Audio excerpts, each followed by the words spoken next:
The crystal chandelier cast dancing shadows across the billion-dollar contract as Sophia Carter, a waitress everyone had ignored all evening, suddenly stepped forward and spoke 5 words that froze the entire ballroom.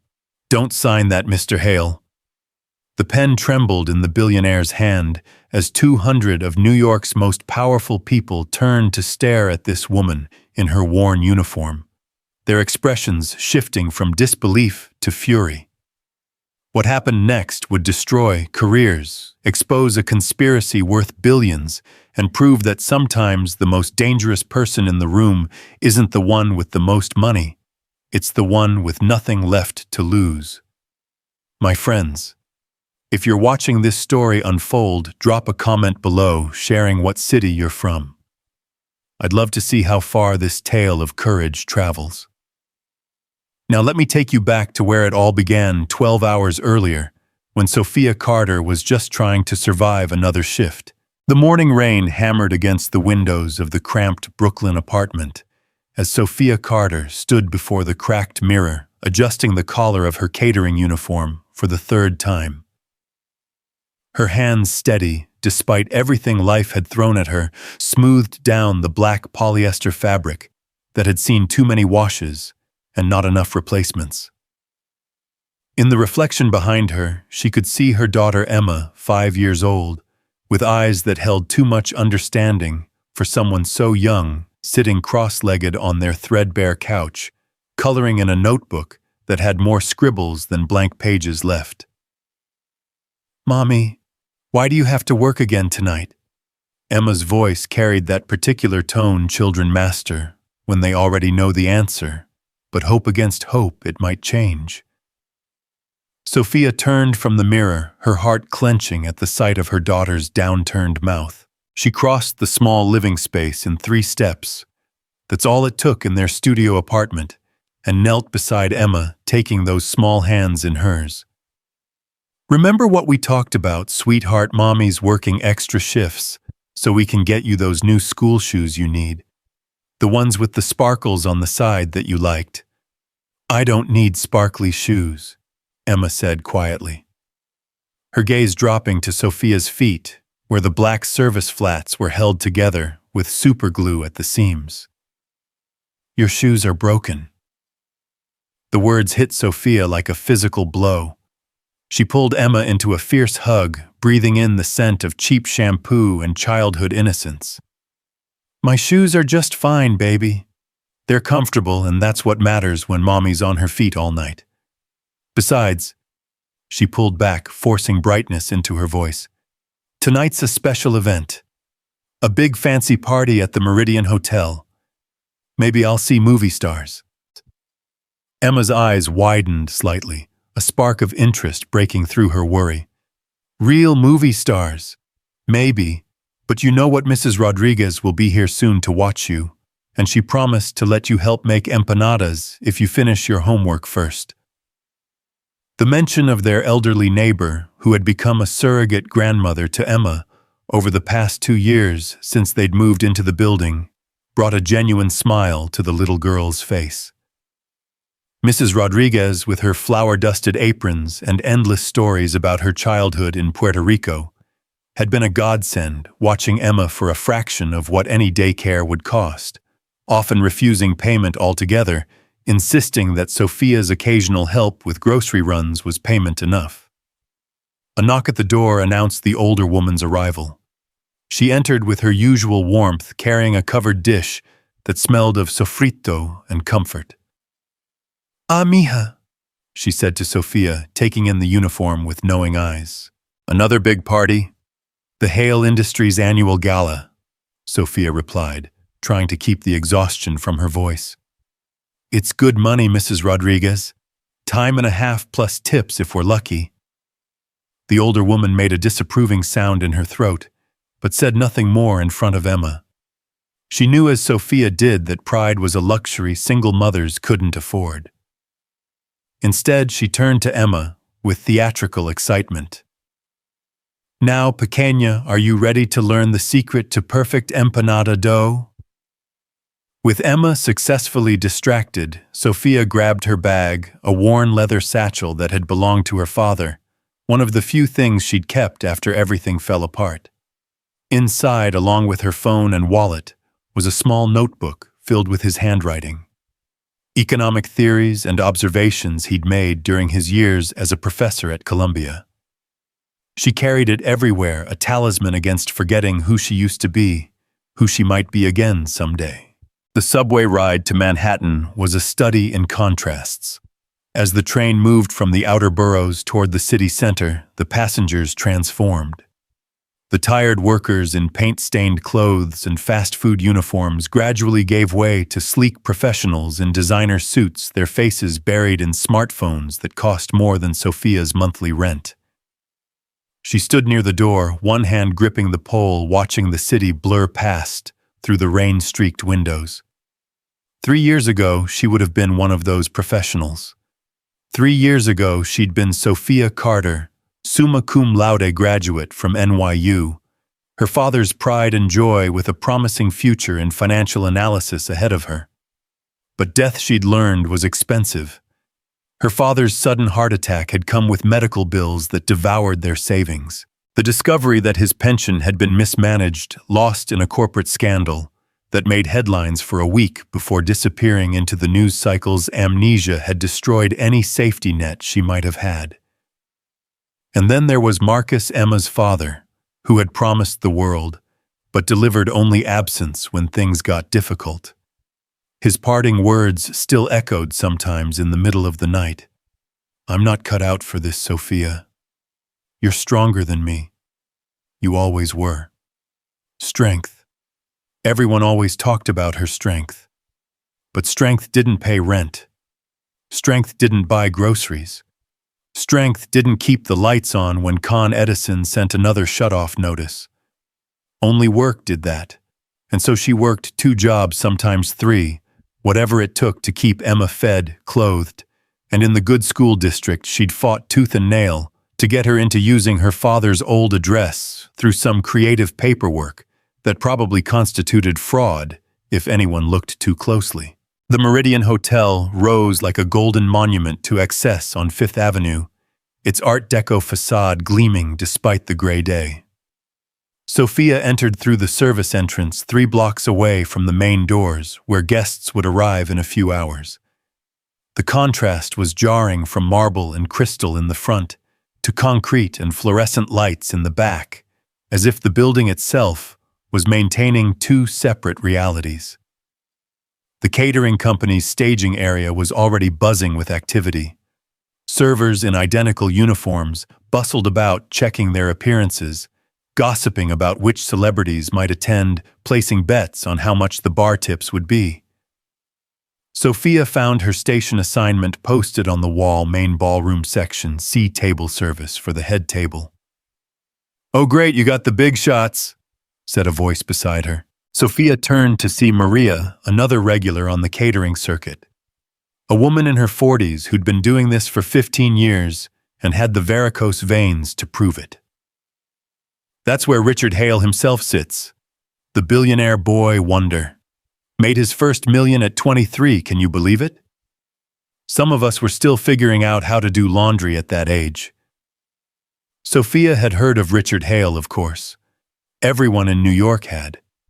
He was the kind of success story that America loved, a self-made billionaire who'd built a tech empire from nothing, revolutionizing everything from social media algorithms to defense contracts. The business magazines couldn't get enough of him, plastering his face on covers with headlines like "The Future of American Innovation" and "The Last Honest Billionaire." Just keep your head down and serve the food. Maria continued, straightening her own bow tie. These people, they don't even see us. We're furniture to them. Furniture that brings champagne. The ballroom, when Sophia entered it an hour later, took her breath away despite herself. The ceiling soared 40 feet high, painted with Renaissance-style frescoes that had been restored at a cost that could have fed a small country. Crystal chandeliers, each one worth more than she'd make in 5 years, cast prisms of light across tables dressed in silk and silver. The centerpieces, alone exotic orchids flown in from Thailand, probably cost more than her rent. She moved through her preparations mechanically, muscle memory, from hundreds of similar events taking over. Fold the napkins, just so. Align the silverware precisely 1 inch from the table edge. Polish each glass until it disappeared into pure transparency. All the while her mind worked on other calculations. If she picked up an extra shift on Sunday, she could afford to get Emma's winter coat from the second-hand store on Atlantic Avenue. If tips were good tonight, maybe even the one with the fur-lined hood Emma had admired in the window. The guests began arriving as the sun set, transforming the ballroom into something from a fairy tale or a nightmare, depending on your perspective. They swept in wearing clothes that cost more than most people's cars.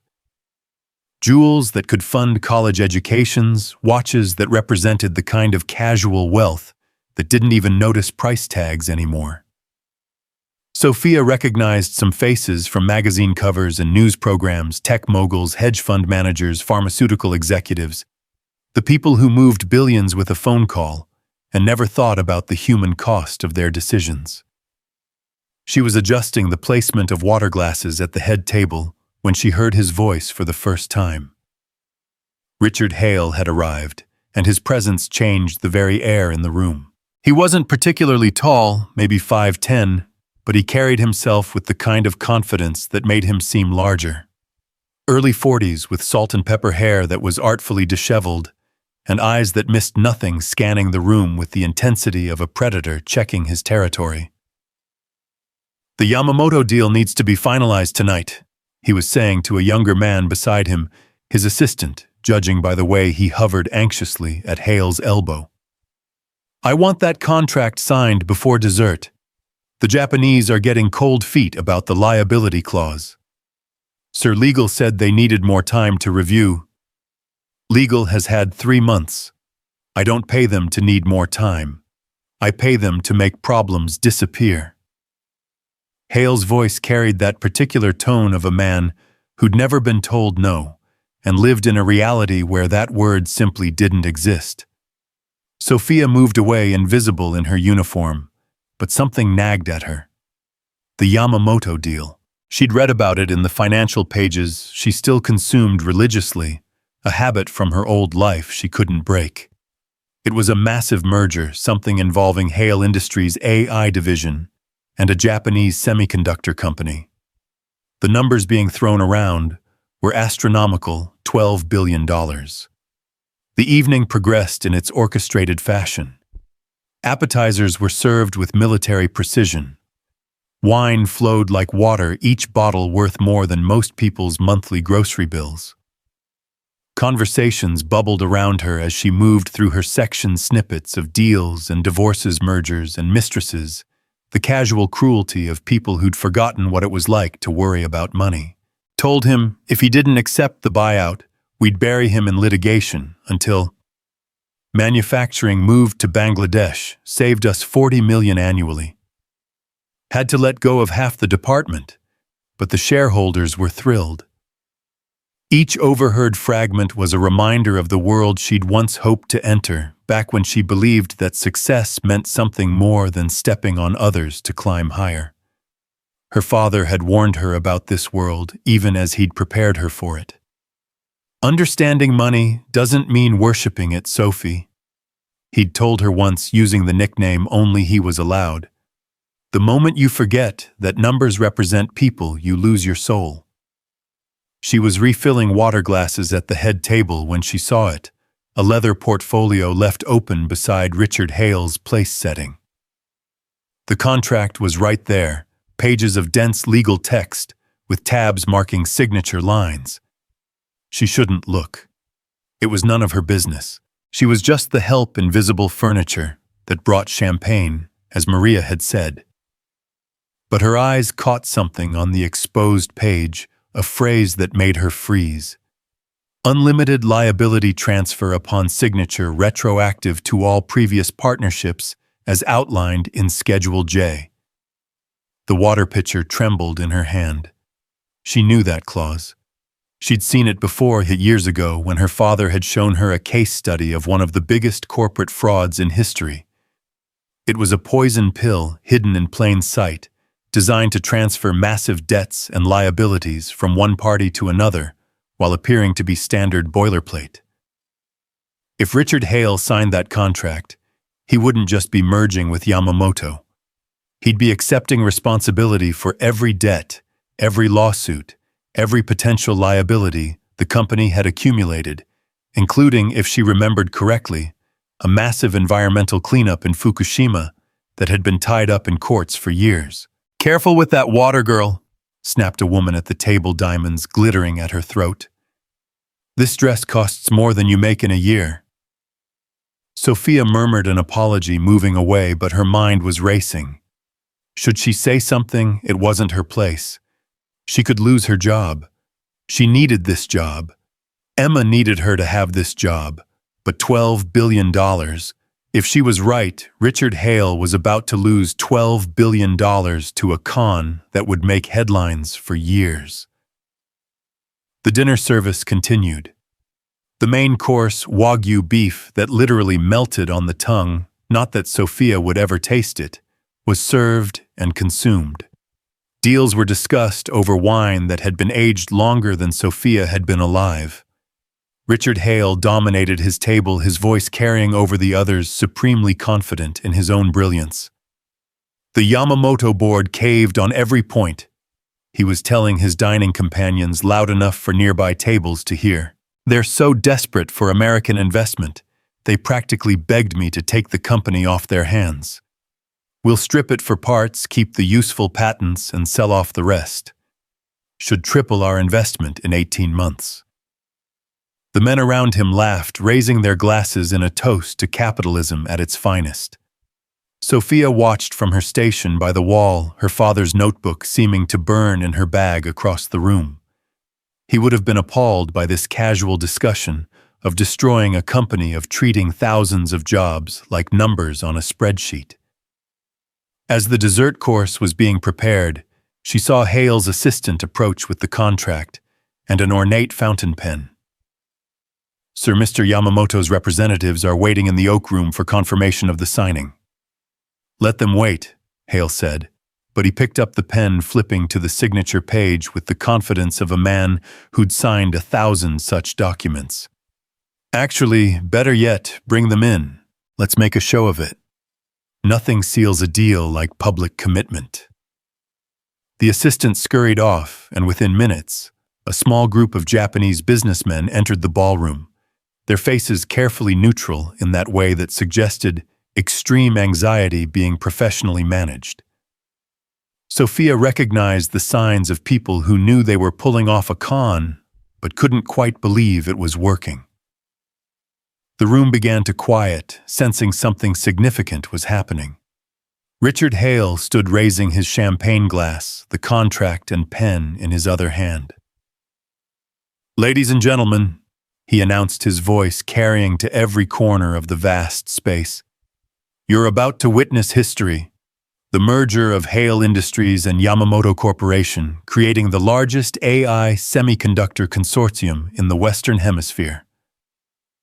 Applause rippled through the room. Cameras appeared, society photographers who covered these events for the style sections, business reporters who'd been invited to document the historic moment. The Japanese delegation stood stiffly, bowing slightly, their faces masks of professional courtesy, hiding what Sophia now knew was anticipation of their trap being sprung. Richard Hale positioned the pen over the signature line, pausing for dramatic effect, letting the photographers get their shots. The pen descended toward the paper, and Sophia heard herself speaking. "Don't sign that." The words seemed to come from somewhere outside her body, as if she was watching herself from above as she stepped forward from her place by the wall. The entire room turned to stare at her, 200 of New York's most powerful people, all focusing on a single waitress in a cheap uniform and broken shoes. The silence that followed was deafening. Richard Hale's pen stopped an inch from the paper. He looked up, his eyes finding hers with laser intensity. "I'm sorry, what did you say?" Sophia's heart was hammering so hard she was sure everyone could hear it, but her voice when it came was steady. "Don't sign that contract, Mr. Hale. It's a trap." The room erupted. "Who the hell is this?" someone demanded. "Security," another voice called. "How dare she? Get her out of here." But Richard Hale raised his hand, and the room fell silent again. His eyes never left Sophia's face. "You're a waitress," he said, his tone unreadable. "Yes. And you're telling me not to sign a $12 billion contract?" "Yes." "Based on what exactly?" Sophia could feel the weight of every stare in the room. The Japanese delegation had gone very still, their masks slipping slightly to show alarm. She could lose everything in this moment. But she thought of her father, of his integrity, of the principles he'd died believing in. "Based on the unlimited liability transfer clause hidden in Section 47B, she said, her voice gaining strength. "It's designed to look like standard indemnification language, but it's not. If you sign that, you're not just acquiring Yamamoto Corporation. You're accepting legal responsibility for every debt and liability they've accumulated retroactively, including, I believe, about $8 billion in environmental cleanup costs from their subsidiary's chemical spill in Fukushima that's been buried in international litigation for the past 5 years." The room had gone completely silent now. Even the waitstaff had frozen trays held mid-air watching this impossible scene unfold. Richard Hale's face had gone very still. Without looking away from Sophia, he said, "James, get legal on the phone. Now." His assistant scrambled for his phone, but one of the Japanese delegates suddenly stepped forward. "This is ridiculous," he said, his accent thick with stress. "You're going to listen to a waitress. This is insulting to our honor." "Your honor." Sophia turned to face him, feeling a strange calm descend over her. "Is it honorable to hide $8 billion in liabilities in subsection J3 of the appendix?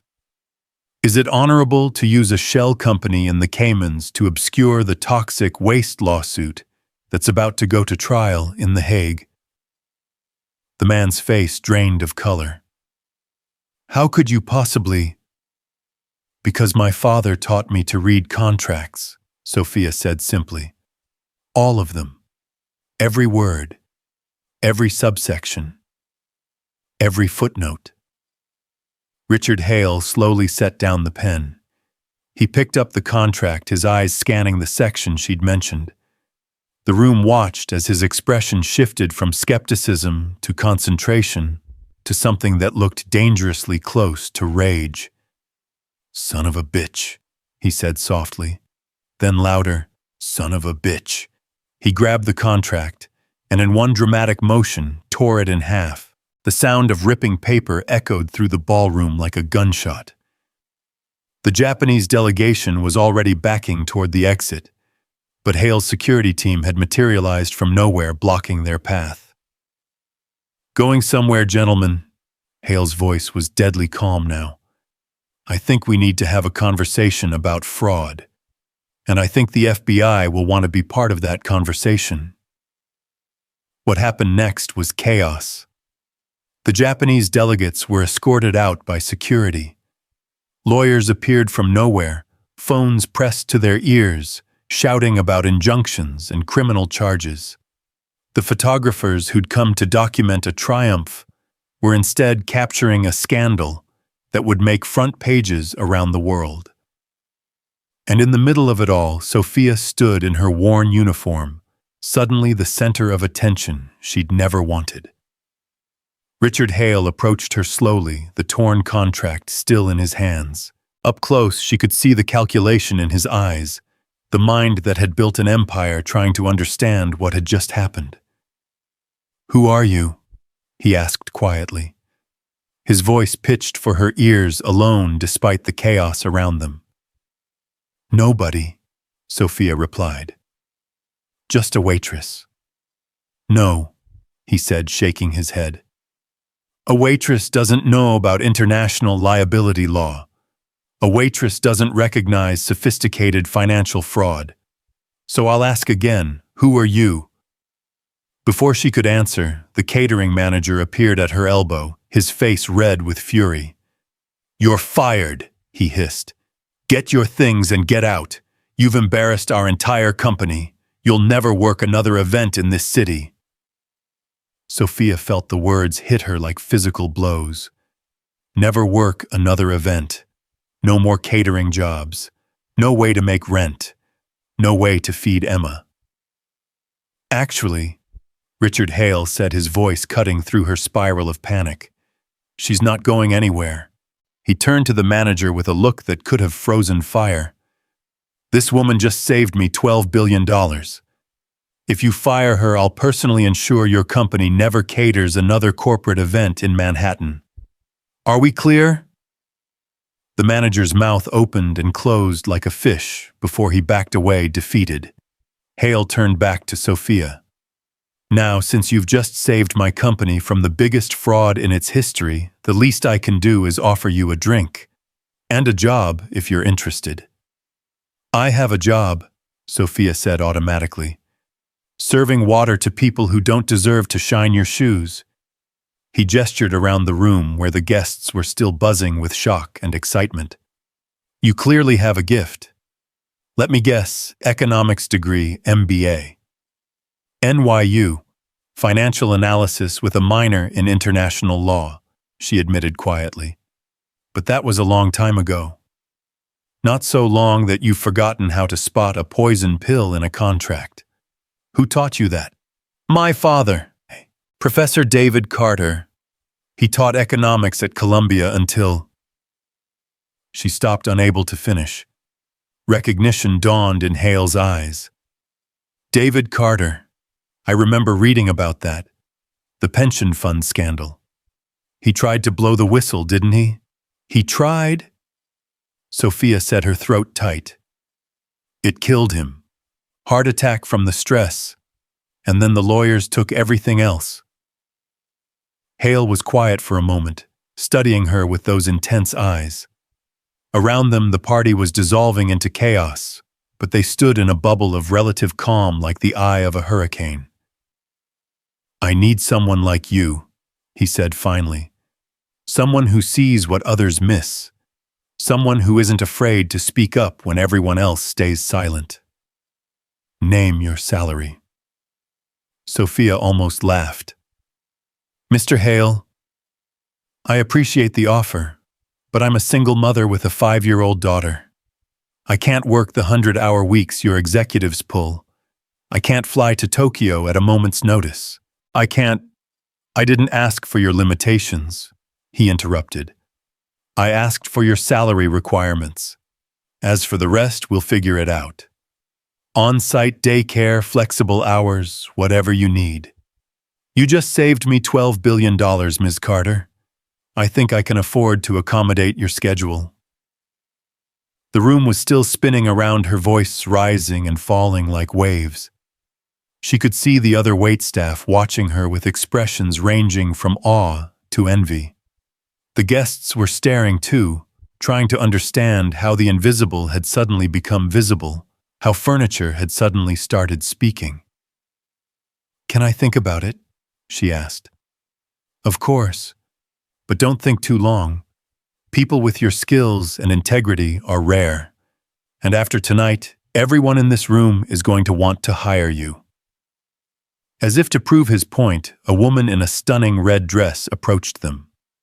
"Excuse me, Ms. Carter, was it I'm Helena Voss, CEO of Voss Financial. I'd love to discuss an opportunity with you." Before Sophia could respond, another executive had appeared, then another.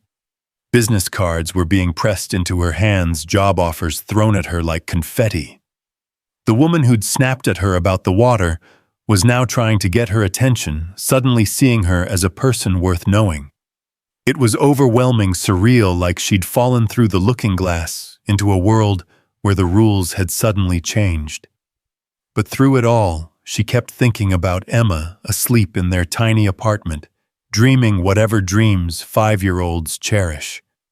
Everything she did had to be for her. "I need to get back to work," she said, finally extracting herself from the crowd of executives. "Your shift is over," Richard Hale said. "As of now, you're on paid administrative leave while you consider my offer. James will get your contact information and send over a formal proposal tomorrow." "But, Ms. Carter," he said, his voice gentle but firm, "you've changed everything tonight.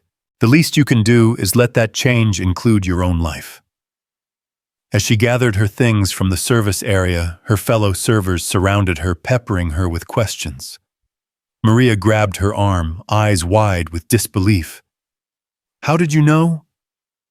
How did you see what all those lawyers and executives missed?" "I didn't miss it," Sophia said quietly.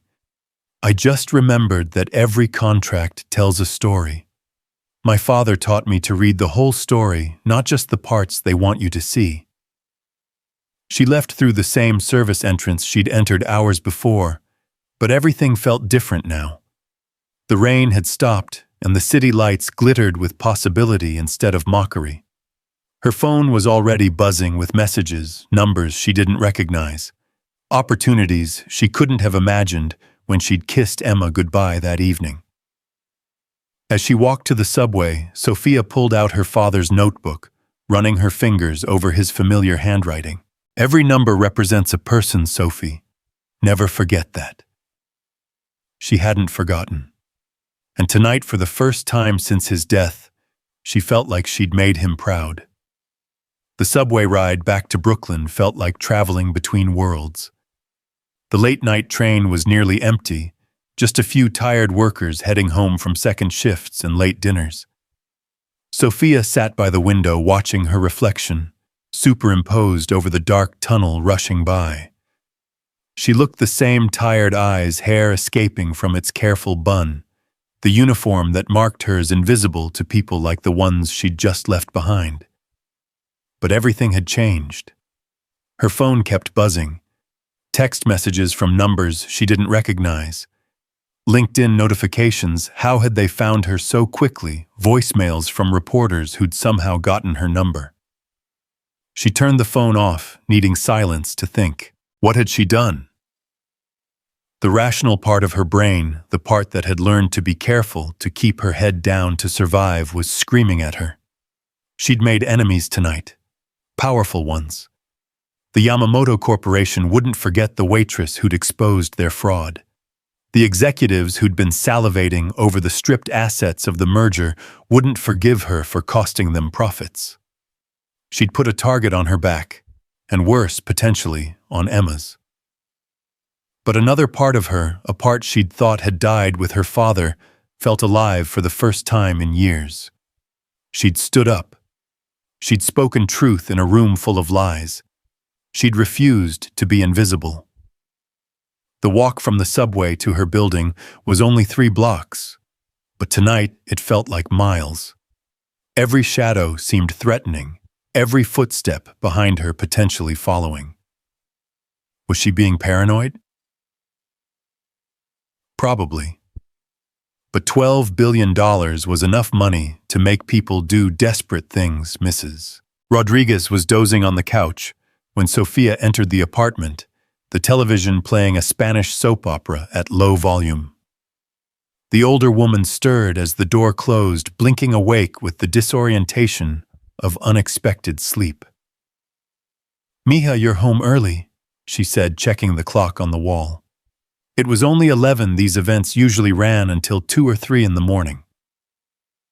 "Something came up," Sophia said carefully. "How was Emma?" "An angel, as always. She finished all her homework and helped me make 24 empanadas. Insisted we save some for you."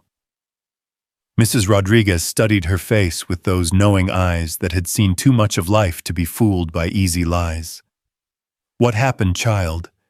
Sophia wanted to tell her, wanted to pour out the whole surreal story, but the words wouldn't come. It felt too fragile, too impossible, like speaking it aloud would make it dissolve like a dream upon waking. "I might have a new job opportunity," she said finally. "A good one, in finance." Mrs. Rodriguez's face lit up. "Praise God, it's about time someone recognized your worth. That expensive education shouldn't be wasted serving champagne to fools." After the older woman left, Sophia stood in the doorway of the alcove where Emma slept, watching her daughter's chest rise and fall in the rhythm of untroubled sleep. Emma had kicked off her blanket, as she always did, and was clutching the stuffed rabbit that had been her constant companion since she was 2. The rabbit was missing an ear and had been patched so many times it looked like a quilted creature, but Emma loved it fiercely. Everything Sophia did was for this little girl. Every humiliation endured, every double shift worked, every dream deferred. But tonight, for the first time, she wondered if she'd been teaching Emma the wrong lesson. Had she been showing her daughter that survival meant accepting whatever crumbs the world offered? That safety meant invisibility? She thought of the moment she'd spoken up in that ballroom, the terror and exhilaration of it. She thought of Emma watching her get ready for work, seeing her mother's broken shoes, and saying nothing. What kind of example was she setting? Her phone turned back on, immediately exploded with notifications. One voicemail was from a reporter at the Times, another from CNN. The third made her freeze. It was from Richard Hale himself. "Ms. Carter, I wanted to follow up on our conversation tonight. I've had James do some research and I know about your father's work about what happened to him. I also know about your academic record. Summa cum laude is impressive, but your thesis on international financial fraud detection was apparently groundbreaking enough that it's still cited in academic papers.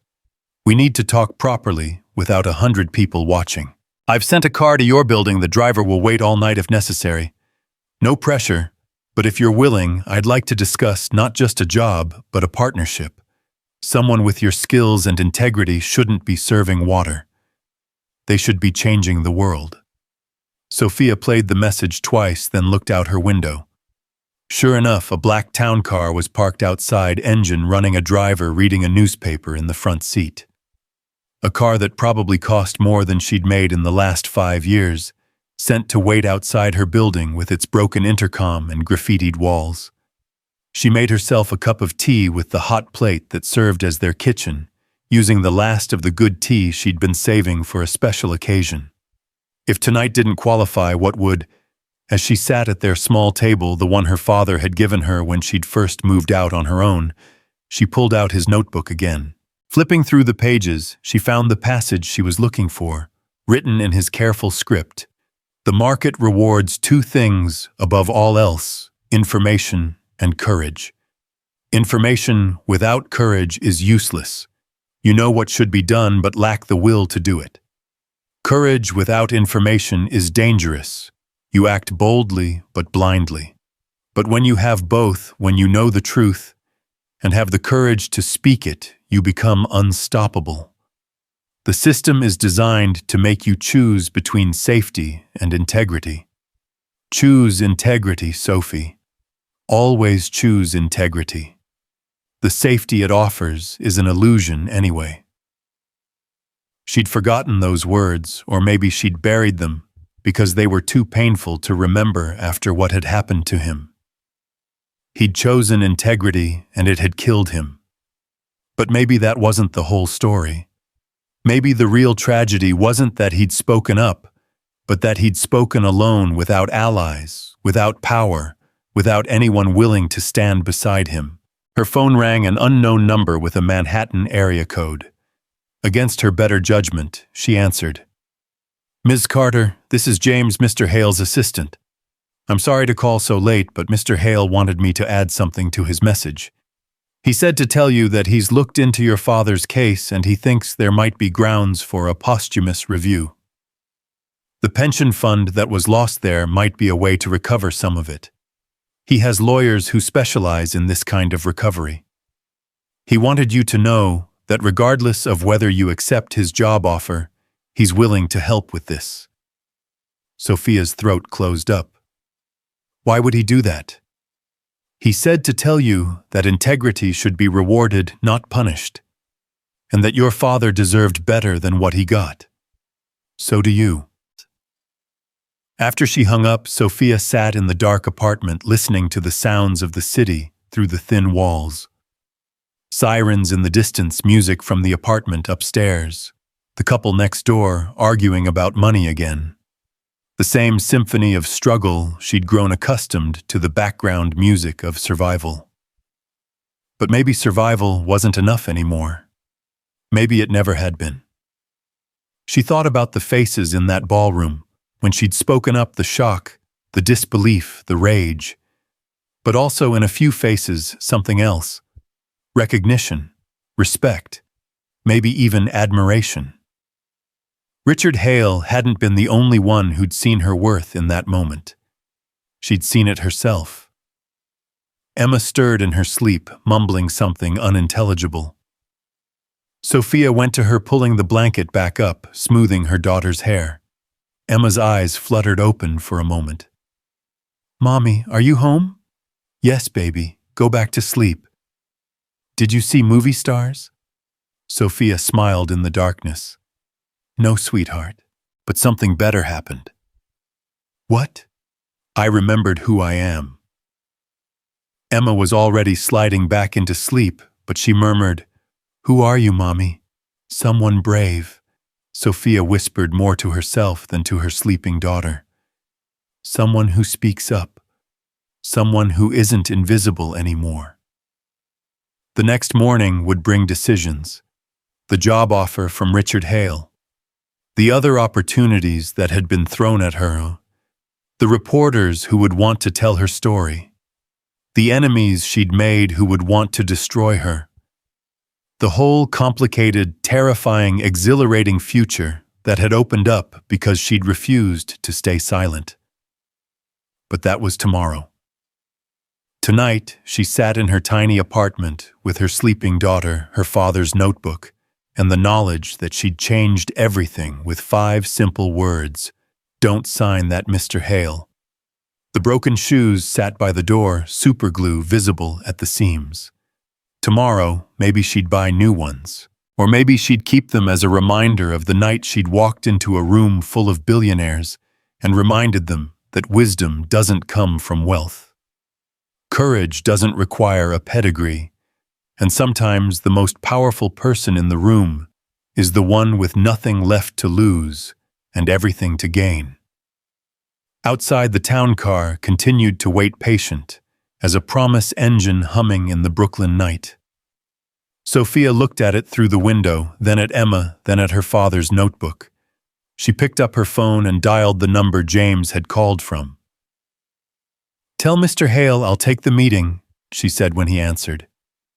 "But it has to be somewhere my daughter can come, and he's buying breakfast." "Of course, Ms. Carter. Mr. Hale will be delighted. Shall we say the Plaza? They have an excellent breakfast, and I believe they have a children's menu with Mickey Mouse pancakes." Mickey Mouse pancakes. Emma had never had Mickey Mouse pancakes. She'd never been to the Plaza, never experienced the casual luxuries that the people in that ballroom took for granted. "The Plaza sounds perfect," Sophia said, and for the first time in 3 years she meant it. Tomorrow would be complicated, but tonight she'd won. Not just for herself, but for her father's memory, for Emma's future, and for everyone who'd ever been told they didn't belong, didn't matter, didn't have the right to speak. The waitress had warned the billionaire. The billionaire had listened. And the world, in some small but significant way, had shifted on its axis. Change, Sophia thought, as she finally headed to bed, always starts with someone willing to speak the uncomfortable truth.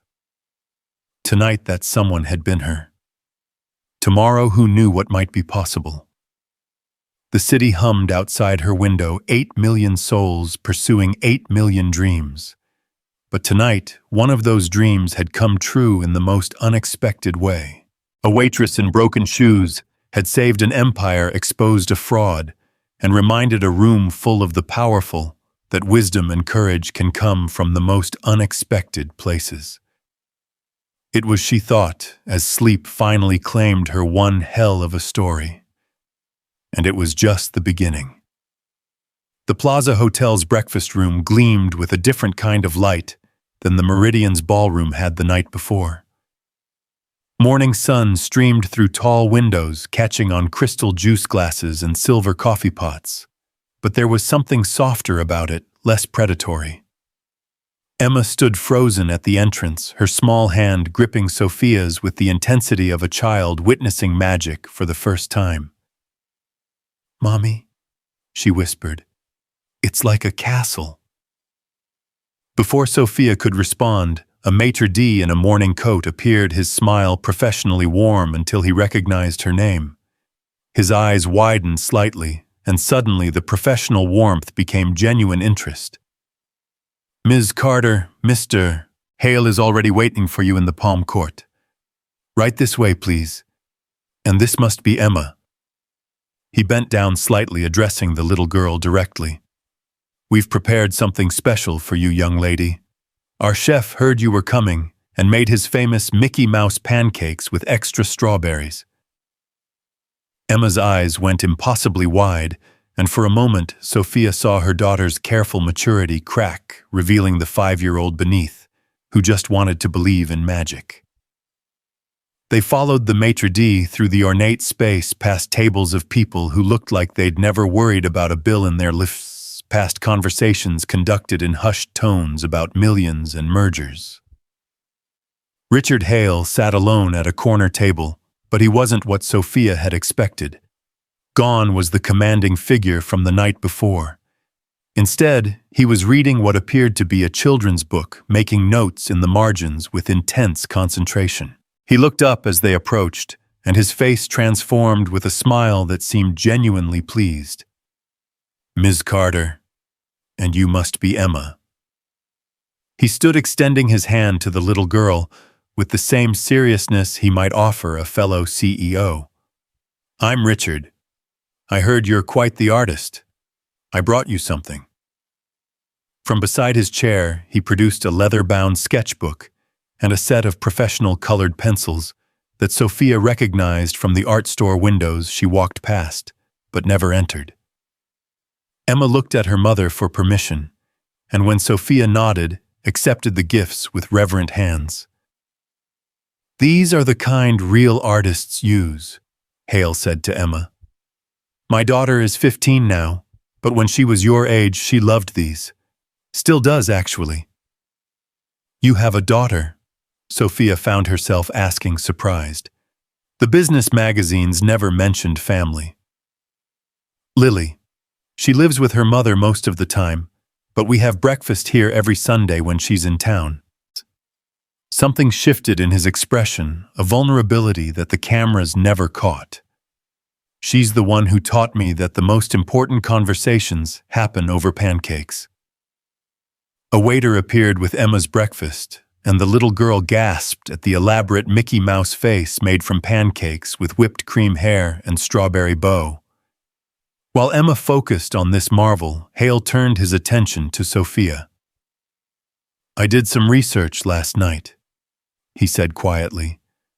"Your thesis wasn't just groundbreaking. It predicted the 2019 Morrison Industries collapse 2 years before it happened. If anyone had listened to you, thousands of pension funds would have been saved." "Nobody wants to listen to a 22-year-old girl about financial fraud," Sophia replied, cutting into her own breakfast, though her stomach was too knotted to eat. "They especially don't want to hear it from someone without connections, without a powerful last name." "Your last name was powerful," Hale countered. "Your father was one of the most respected economists of his generation.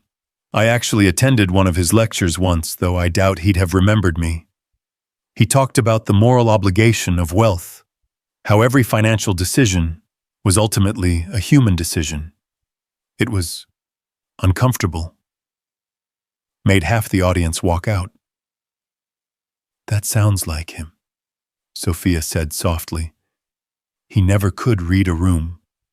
Or maybe he could, and just didn't care." Is that what you did last night, not care? Sophia considered the question, while watching Emma carefully dissect her pancake, saving Mickey's ears for last in that way children do when they want to make magic last longer. No, she said finally. I cared too much. I thought about all the employees at Yamamoto who didn't know their company was being sold as a trap. All the pension funds invested in Hale Industries that would have been destroyed. All the suppliers and contractors who would have been caught in the collapse. I saw my father in that moment standing alone against a room full of people who didn't want to hear the truth. Except this time I had something he didn't. What's that? Proof they couldn't ignore, and an audience that couldn't walk out. Hale laughed, a genuine sound that drew glances from nearby tables. You trapped them with their own arrogance. They had to listen because walking away would have meant admitting they didn't understand what you were saying. Mommy understands everything. Emma piped up, suddenly looking at Hale with that direct gaze children perfected before they learned to be polite. She reads big books with tiny words every night, even when she's tired from bringing people water. The innocent honesty of it hung in the air. Hale studied the little girl, then her mother, seeming to reassess something fundamental. Your mother doesn't just understand everything, Emma. She sees things other people miss. That's a superpower, you know. Emma nodded solemnly. Like Superman, but with numbers instead of flying. Exactly like that. Hale pulled out a folder he'd had beside him, sliding it across to Sophia. Which is why I'm not offering you a job. I'm offering you a partnership. Sophia's hand froze on the folder. I'm sorry, what? Chief Risk Assessment Officer, reporting directly to me. Not to legal, not to finance, to me. Your job would be to look at every major deal, every merger, every acquisition, and tell me what everyone else is missing. The things they don't want to see or can't see because they're blinded by dollar signs. She opened the folder, and the number at the top of the salary page made her coffee cup rattle against its saucer. It was more than she'd made in the last 5 years combined. But it was the other benefits that made her throat close up: full health care, including dental and vision, on-site childcare, flexible hours, education fund for dependents. This is... She couldn't finish the sentence. Fair, Hale said simply. You saved me $12 billion. This is a fraction of a percent of that. And frankly, I'm being selfish. After last night, every major firm in the city is going to try to poach you. I'm just trying to get ahead of the feeding frenzy. Mr. Hale, Richard. If we're going to be partners, it's Richard. Richard. The name felt foreign on her tongue. I haven't worked in finance for 3 years. The world has changed. AI, cryptocurrency, new regulations. You spotted a fraud that my entire legal team, 2 consulting firms, and a Big 4 accounting company all missed. You did it while serving water after working what I assume was already a long shift, probably on very little sleep. Do you really think you need to catch up, or does everyone else need to catch up to you? Before Sophia could respond, her phone buzzed. The caller ID showed her building supervisor, never a good sign. She excused herself, stepping away from the table to answer. Ms. Carter, you need to come back immediately. There are reporters everywhere. They're blocking the entrance, harassing the other tenants. Mrs. Rodriguez is trying to keep them away from your door, but... She hung up, her heart sinking. Of course. The story would be everywhere by now. The waitress who'd saved billions. The nobody who'd become somebody.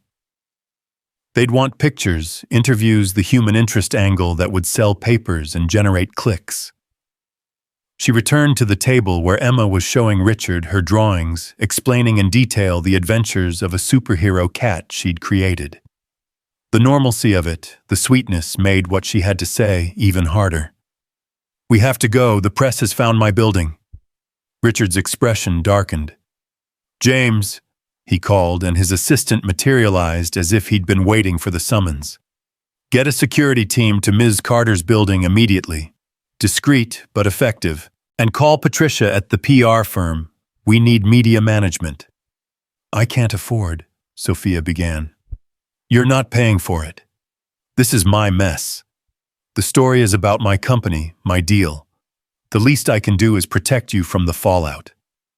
He turned to Emma, who was watching with worried eyes. "Emma, how would you like to see something cool, while your mom and I handle some boring grown-up stuff?" 20 minutes later, they were in Richard's office at Hale Industries, a space that occupied the entire top floor of a Manhattan skyscraper. Emma was ensconced in a side room with James's assistant, who turned out to have a degree in early childhood education and a seemingly endless supply of age-appropriate activities. Through the glass door, Sophia could see her daughter building something elaborate with magnetic tiles completely absorbed. "She's safe here," Richard said, following her gaze. "I had to learn to create kid-friendly spaces when Lily was young, and her mother would drop her off unexpectedly. The corporate world pretends children don't exist, but they do, and parents shouldn't have to choose between them and their careers." The main office was less ostentatious than Sophia had expected. Yes, the view was spectacular, and yes, that was definitely an authentic Rothko on the wall, but there were also family photos, children's drawings framed with the same care as the million-dollar art, and a coffee table that looked like it had survived actual use rather than just decoration. "Tell me about the threats," Richard said suddenly. Sophia turned from the window. "What threats?" "Please. The Yamamoto board didn't just lose a deal last night. They lost face, which in Japanese business culture is worse than losing money. They're going to come after you. They probably already have." As if to confirm his words, Sophia's phone buzzed with a text from an unknown number. "You cost us everything. We'll return the favor." Richard took the phone from her numb fingers, screenshotting the message and forwarding it to someone.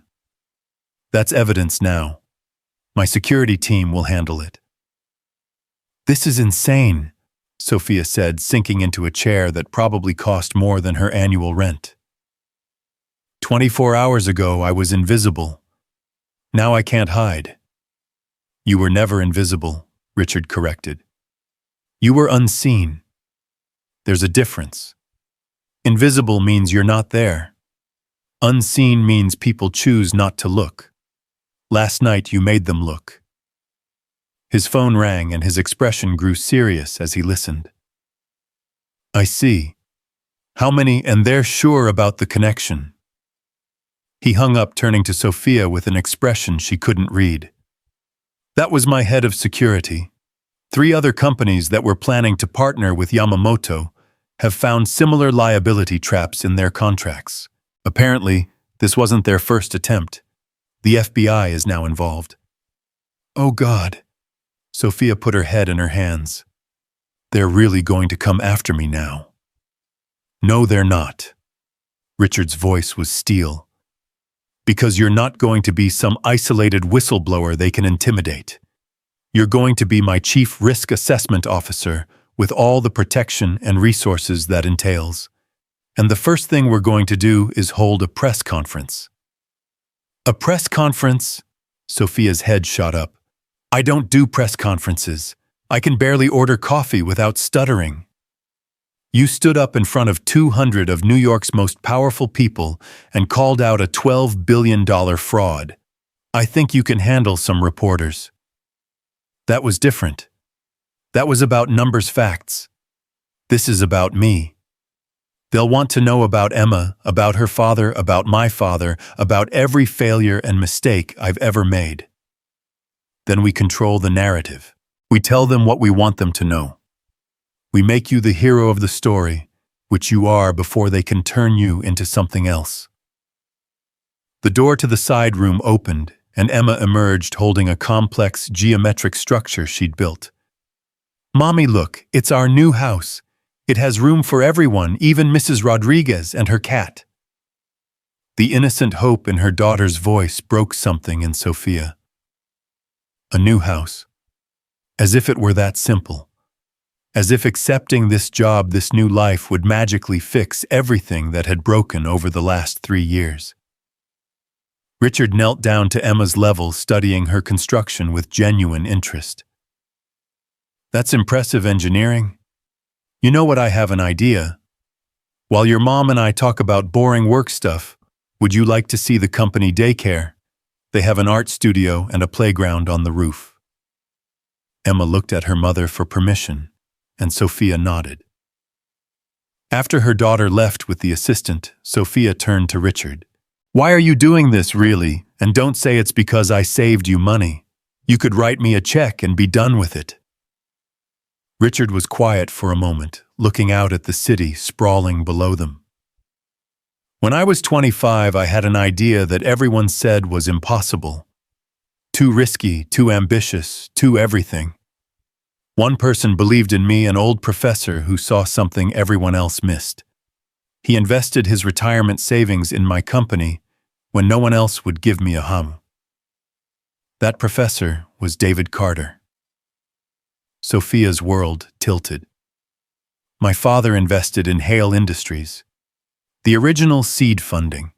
$50,000, which was everything he had outside of his pension.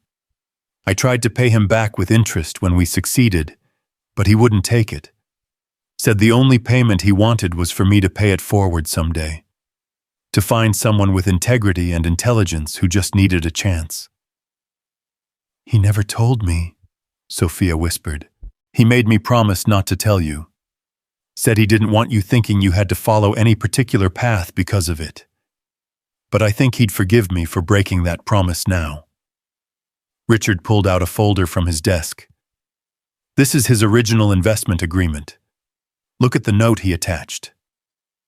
With shaking hands, Sophia read her father's familiar handwriting. "This investment is made not in pursuit of profit, but in belief of purpose. Use it to build something that matters. And if you succeed, find another dreamer to believe in. The world has enough cynics. It needs more believers." Tears were running down her face now, and she didn't bother to wipe them away. Her father had believed in Richard Hale when no one else would, and now Richard was believing in her. "The press conference is in 2 hours," Richard said gently. "We'll prep you, give you talking points. But honestly, I don't think you'll need them. Just be who you were last night. Someone who sees the truth and isn't afraid to speak it." The next 2 hours passed in a blur. A stylist appeared with a selection of clothes that somehow fit perfectly. A media coach ran through potential questions and answers, though Sophia barely absorbed any of it. Her mind kept going back to her father's note, to the idea that this moment had been decades in the making. Emma was in the corporate daycare having the time of her life with children whose parents worked in the building. When Sophia checked on her, she was teaching other kids how to draw her superhero cat, completely at ease in a way that made Sophia's heart ache with pride and worry in equal measure. The press conference was held in Hale Industries auditorium, a space designed to impress and intimidate with its soaring ceilings and state-of-the-art everything. But Sophia found herself thinking of it as just another room full of people who needed to hear the truth. The reporters were hungry, shouting questions before Richard even finished his introduction. But when Sophia stepped up to the microphone, something strange happened. The room quieted. Maybe it was the way she stood, with the same quiet dignity she'd shown the night before. Maybe it was the simplicity of her appearance, professional, but not trying to be someone she wasn't.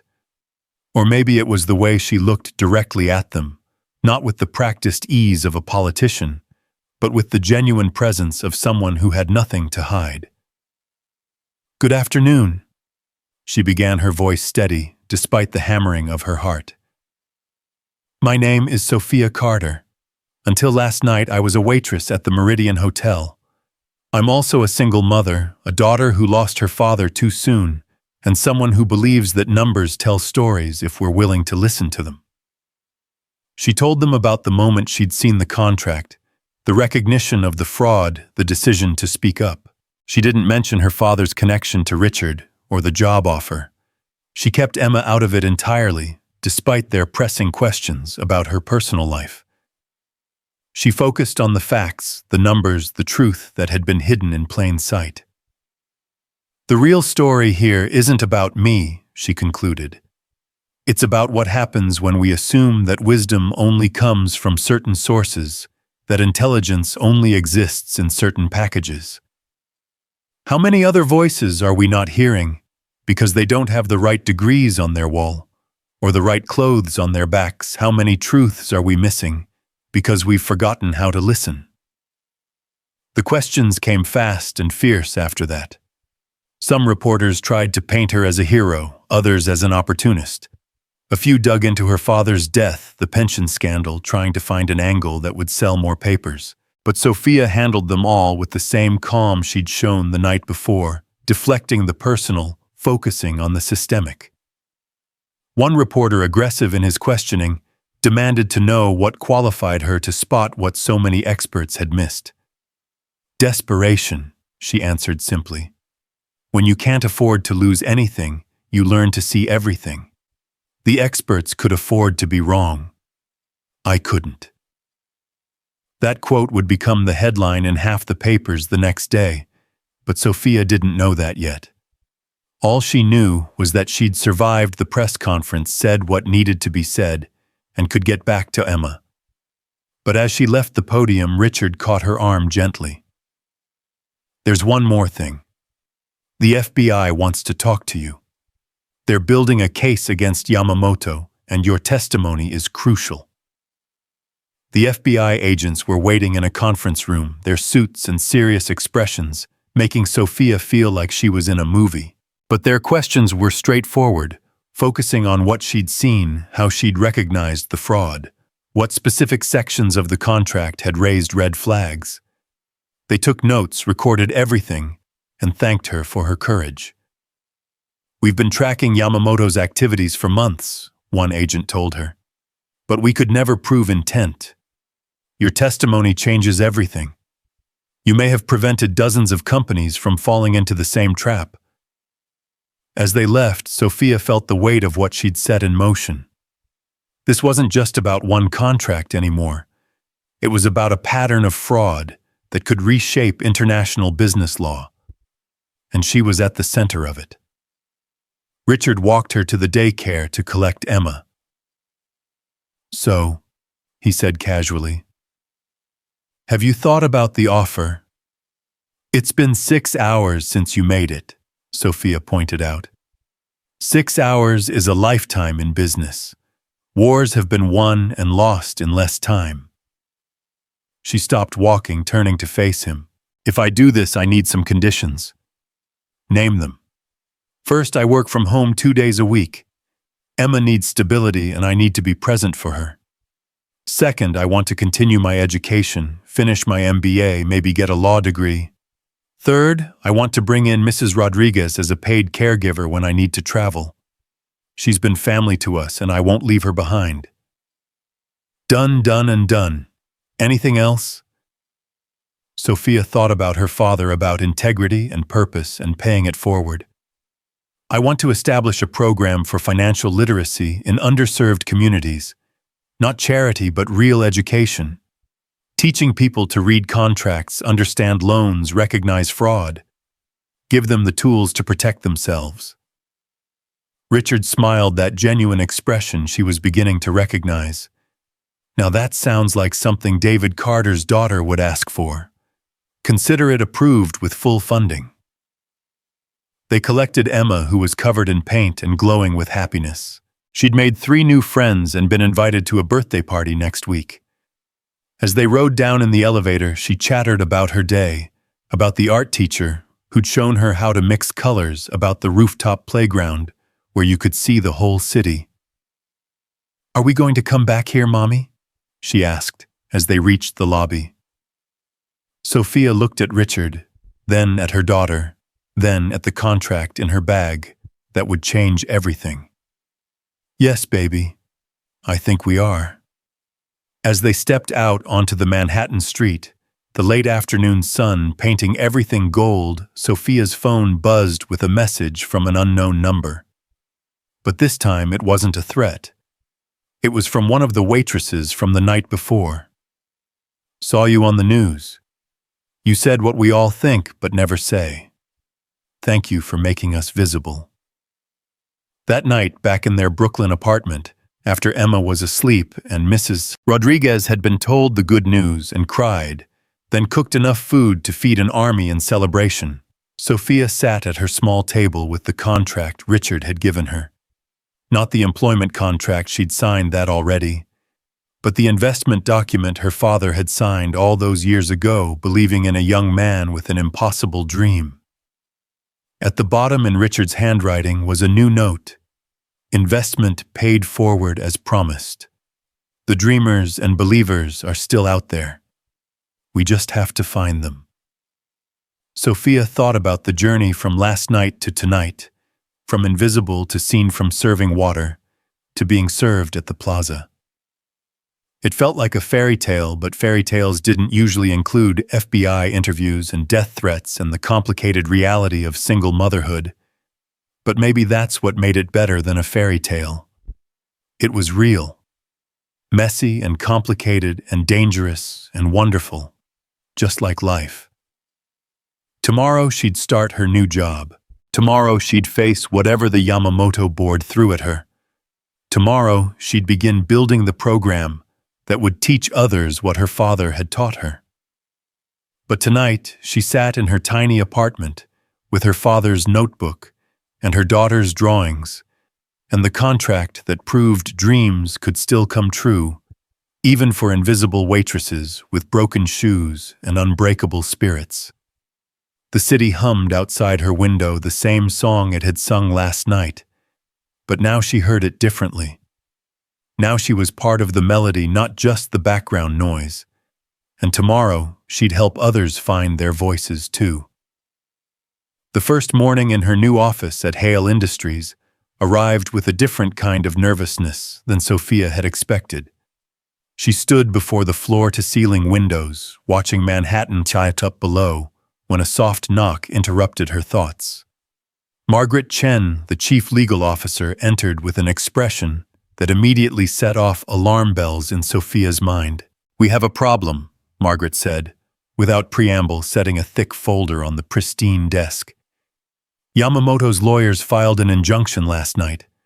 They're claiming defamation, interference with business relations, and corporate espionage. They're seeking damages of $200 million. Sophia's coffee cup rattled as she set it down. "Corporate espionage, I was serving water. They're claiming you were planted at the event specifically to sabotage the deal. They have affidavits from 3 witnesses who say they saw you examining confidential documents earlier in the evening." "That's impossible. I never—" Sophia stopped remembering. She had glanced at papers on other tables while serving the way anyone might absently look at things in their environment. But to construe that as espionage, Margaret's expression softened slightly. "Richard warned me you'd be targeted. The good news is we have the best legal team in the city. The bad news is this is going to get ugly. They're going to dig into every aspect of your life looking for dirt." As if to underscore the point, Sophia's personal phone buzzed with a call from Emma's school. Her heart plummeted as she answered. "Ms. Carter, this is Principal Harrison.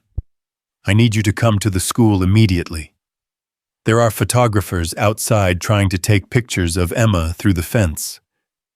We've gone into lockdown, but perhaps it would be best if you picked her up early today."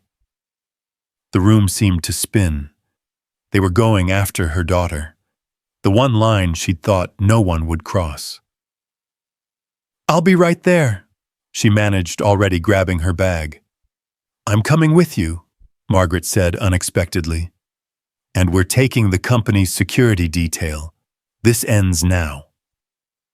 The ride to Emma's school in Brooklyn was tense, the black SUV moving through traffic with practiced efficiency, while Sophia watched the city blur past. Margaret was on the phone with someone, her voice low and threatening in a way that suggested years of courtroom battles. If a single photo of that child appears anywhere, I will personally ensure your publication is buried in lawsuits until the heat death of the universe. Are we clear? When they arrived at the school, the scene was worse than Sophia had imagined. At least a dozen photographers crowded the sidewalk, their cameras turning toward the SUV like hungry predators. The security team formed a human wall escorting Sophia through the chaos, while reporters shouted questions that felt like physical assaults. Sophia, did you plan this from the beginning? How long were you working with Hale before the gala? What's your relationship with Richard Hale? Is it true you're being investigated by the SEC? That last one made her stumble. SEC. The Securities and Exchange Commission. Margaret's hand steadied her, guiding her into the school building, where Principal Harrison waited with barely concealed anger. This is unacceptable, he said immediately. We cannot have this circus disrupting our entire school. Perhaps it would be best if Emma took a few days off until things calm down. You're suspending my daughter because of photographers. Sophia's voice rose despite her efforts to control it. It's for her safety and the safety of our other students, the principal replied stiffly. Surely you understand. Emma was waiting in the nurse's office, her small face pale and confused.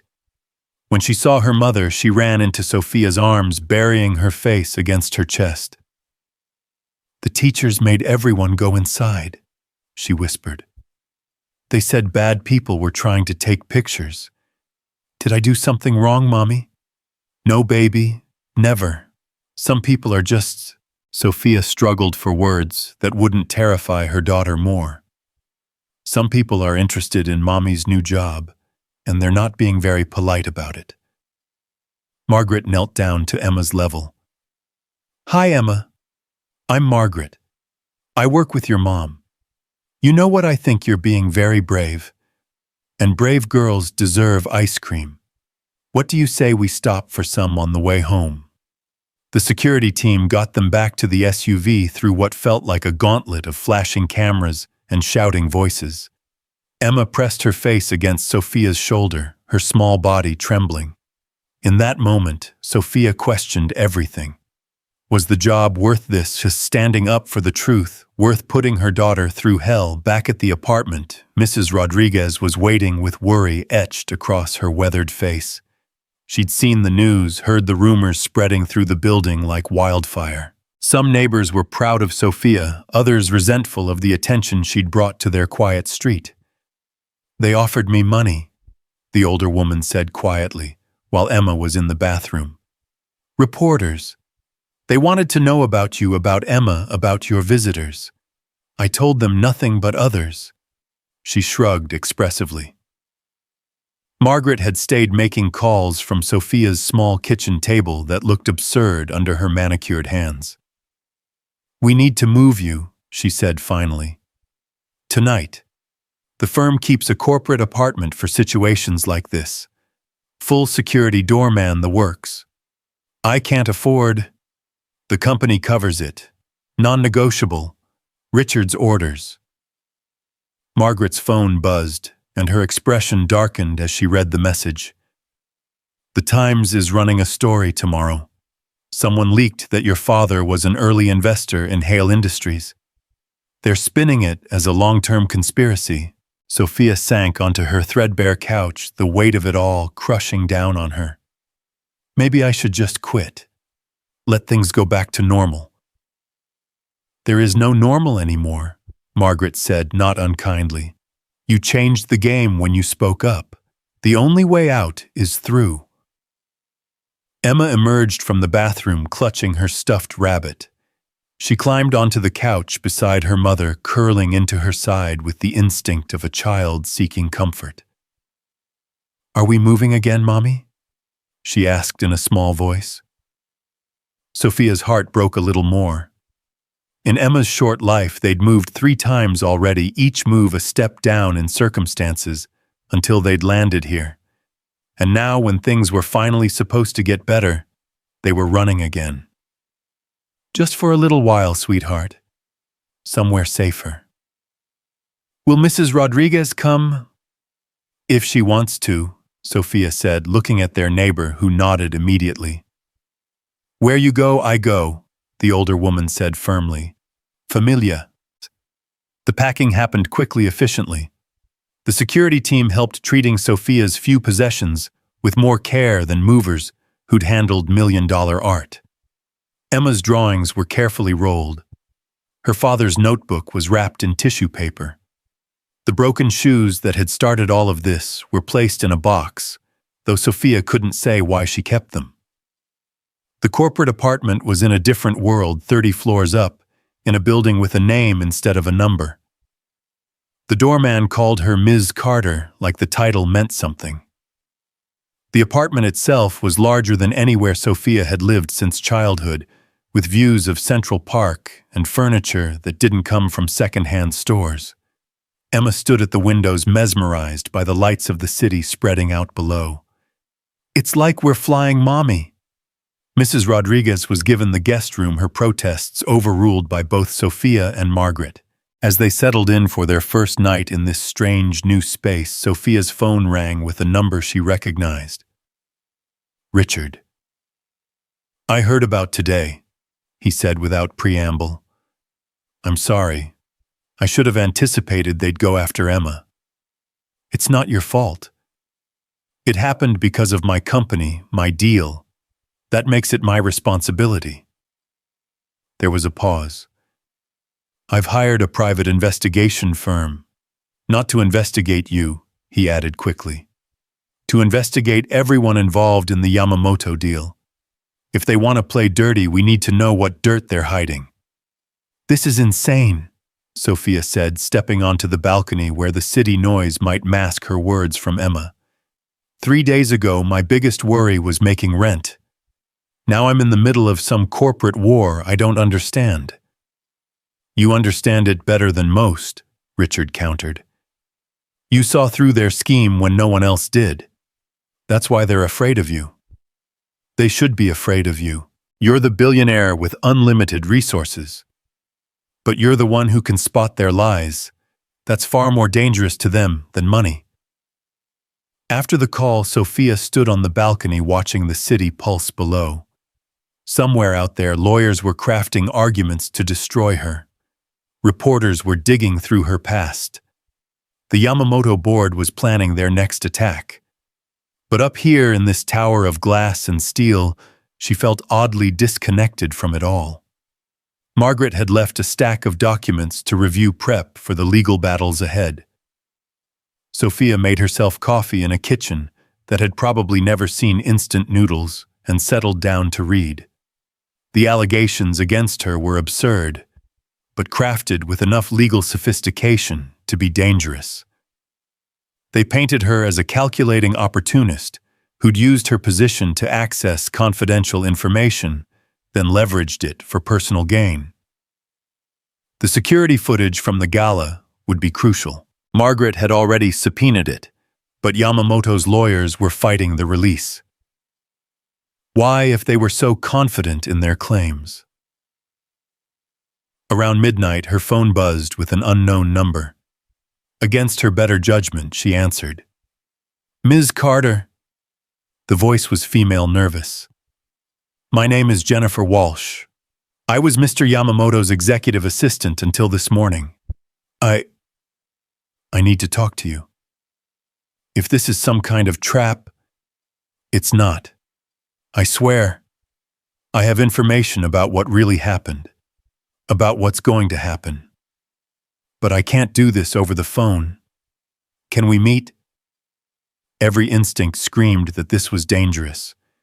But Sophia thought about her father, about choosing courage over safety. Tomorrow morning. The Starbucks on 42nd and Lexington. 9 a.m. Come alone. I will. And Ms. Carter, be careful.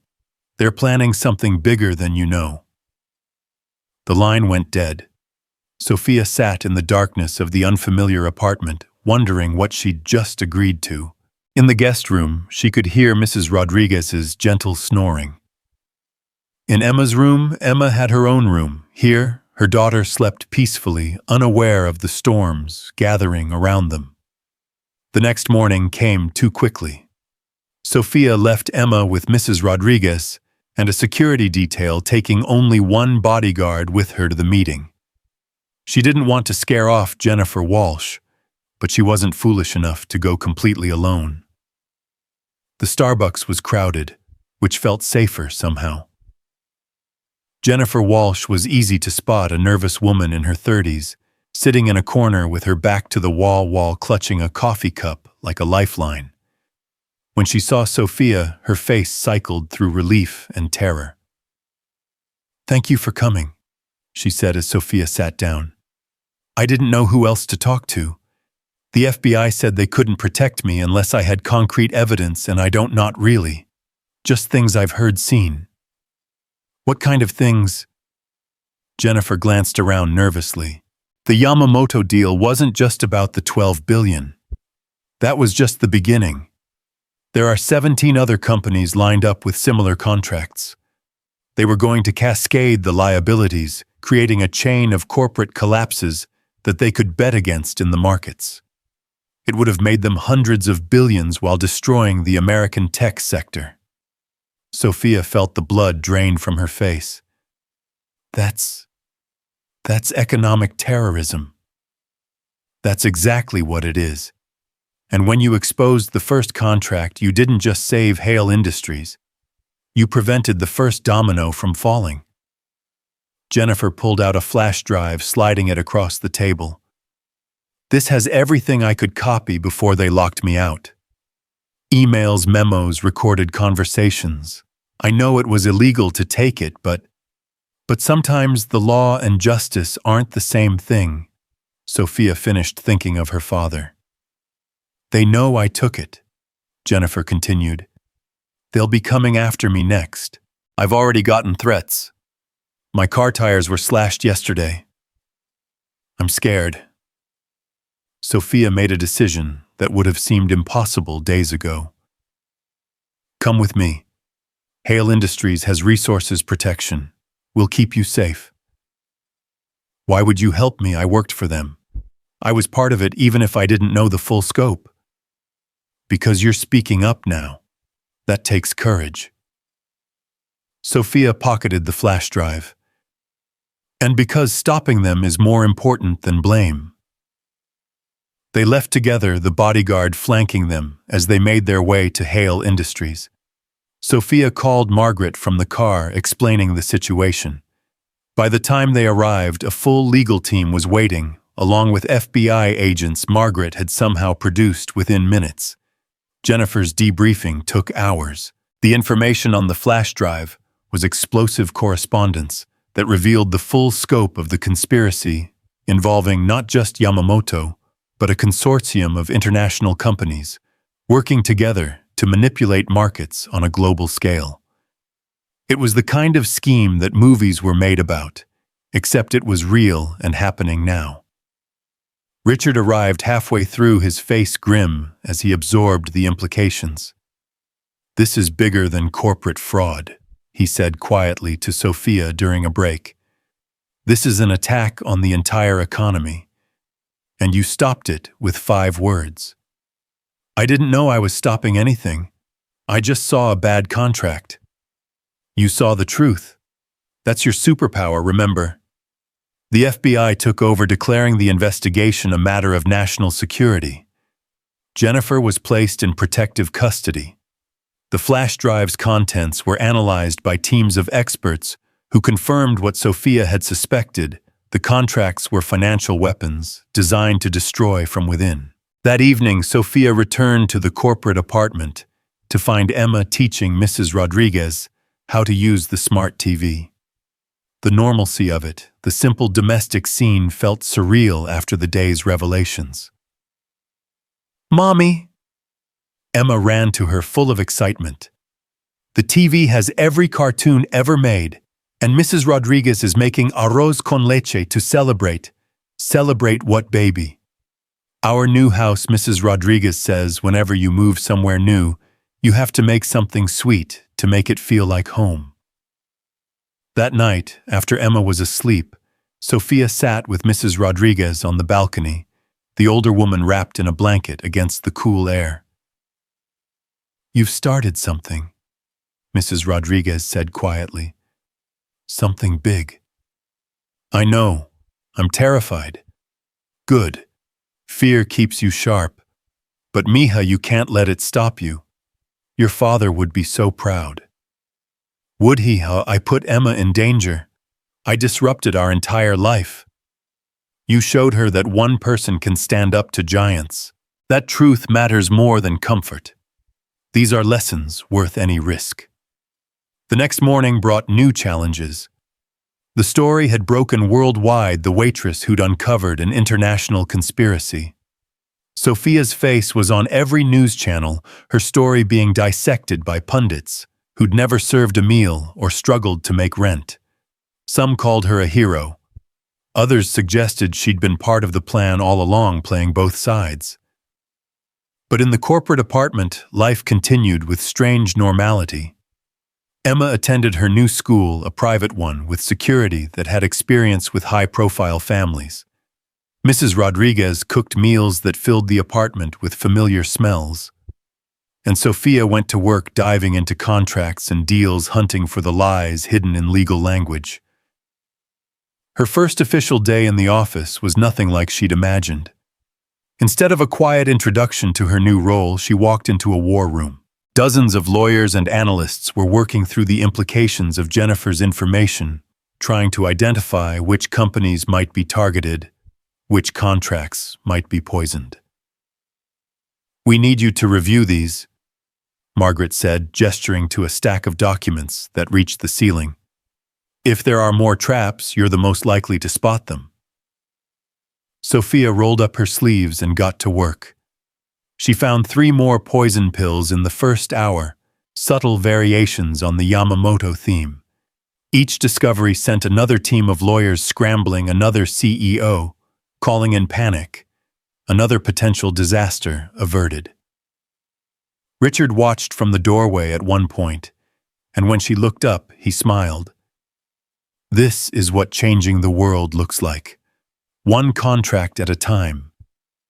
"I thought changing the world would feel more triumphant," Sophia admitted. "This just feels like drowning in paperwork." "The real work always does. The movies skip this part, the grinding, methodical effort of making things better. But this is where the actual change happens." By the end of the day, they'd identified 7 more companies that had been targeted. The FBI was building cases against dozens of executives. The financial press was calling it the biggest fraud prevention in corporate history. And at the center of it all was Sophia Carter, the waitress who'd refused to stay silent. That evening, as she rode the elevator up to the apartment, Sophia's phone rang, with a number she didn't recognize. She almost didn't answer, tired of reporters and threats alike. But something made her pick up. "Sophia." The voice was old, shaky, but somehow familiar. "This is Harold Morrison. I was a friend of your father's." Harold Morrison. She knew that name. He'd been on the board of the pension fund that had collapsed, taking her father's retirement with it. "What do you want?" Her voice was ice. "To apologize, and to tell you something your father never knew. The pension fund collapse. It wasn't mismanagement. It was the same people. Yamamoto and their partners. They've been doing this for years, destroying lives, betting against the wreckage. Your father was getting too close to the truth, so they destroyed him first." The elevator seemed to close in around her. "You knew. I suspected. But I was a coward. I stayed quiet, took my payout, ran. But seeing you on the news, seeing you do what I should have done, I can't stay silent anymore. I have documents, records, evidence that might help you understand what really happened to your father. Why should I trust you? You shouldn't. but the documents speak for themselves. I'll send them to your lawyer. What you do with them is up to you. But Sophia, your father was right. About everything. And they killed him for it, even if they never pulled a trigger. The line went dead. Sophia stood in the hallway of the corporate apartment, keycard in hand, unable to move. Her father hadn't just died of stress. He'd been murdered by spreadsheets and legal clauses by men who saw lives as numbers on a balance sheet. Inside, she could hear Emma laughing at something on TV, could smell Mrs. Rodriguez's cooking. Normal life continuing despite everything. She thought about walking through that door, pretending the call hadn't happened, protecting the small piece they'd carved out. But that wasn't who she was anymore. Maybe it had never been who she was. She walked inside, kissed Emma, thanked Mrs. Rodriguez for dinner, and then went to her room to call Margaret. There was work to do, justice to seek, truth to uncover. The waitress who'd warned the billionaire was gone. In her place stood something more dangerous, a woman who understood the weapon that had been used against her father and who knew exactly how to turn it against those who'd wielded it. The documents from Harold Morrison arrived at Margaret's office by courier at 7 the next morning. 3 boxes that contained what looked like the financial autopsy of her father's destruction. Sophia sat in the conference room surrounded by the evidence of systematic cruelty, each page revealing another layer of the conspiracy that had killed David Carter as surely as any bullet. "This is a RICO case," Margaret said quietly, using the legal term for organized crime. They operated like the mob, just with lawyers and spreadsheets instead of guns. The papers showed a pattern spanning 15 years. Companies targeted executives, destroyed whistleblowers, silenced through financial ruin rather than violence. Her father's name appeared throughout, first as an obstacle, then as a target, finally as a casualty. They'd attacked his pension fund specifically because he was getting close to exposing them, using the same poison pill tactics they'd tried with Hale Industries. "He knew," Sophia whispered, finding a memo in her father's handwriting, hidden among the official documents. "He knew what they were doing. He tried to warn people." Richard had joined them, his face grim as he reviewed the evidence. "He didn't just try to warn people. Look at this." He pulled out a series of emails. He was building a case. He had almost everything he needed to expose them.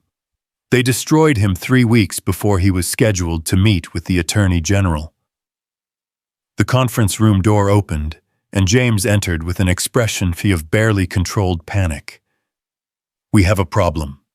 The Yamamoto Consortium just filed papers in Tokyo. They're claiming diplomatic immunity for their executives and demanding the return of all documents. The State Department is getting involved." "They can't claim diplomatic immunity for corporate fraud," Margaret said immediately. "They can if they claim it's connected to national security, which they are. They're saying the investigation is actually economic espionage by the United States against Japanese interests." Richard's phone rang before anyone could respond. He listened for a moment, his expression darkening. "I understand. Yes, she'll be there." He hung up and turned to Sophia. "That was the FBI. They need you to testify before Congress tomorrow. The House Financial Services Committee is holding an emergency hearing on the Yamamoto conspiracy." Sophia felt the room spin slightly. "Congress, I can't testify before Congress. I don't know how to—" "You know how to tell the truth," Richard interrupted. "That's all they need."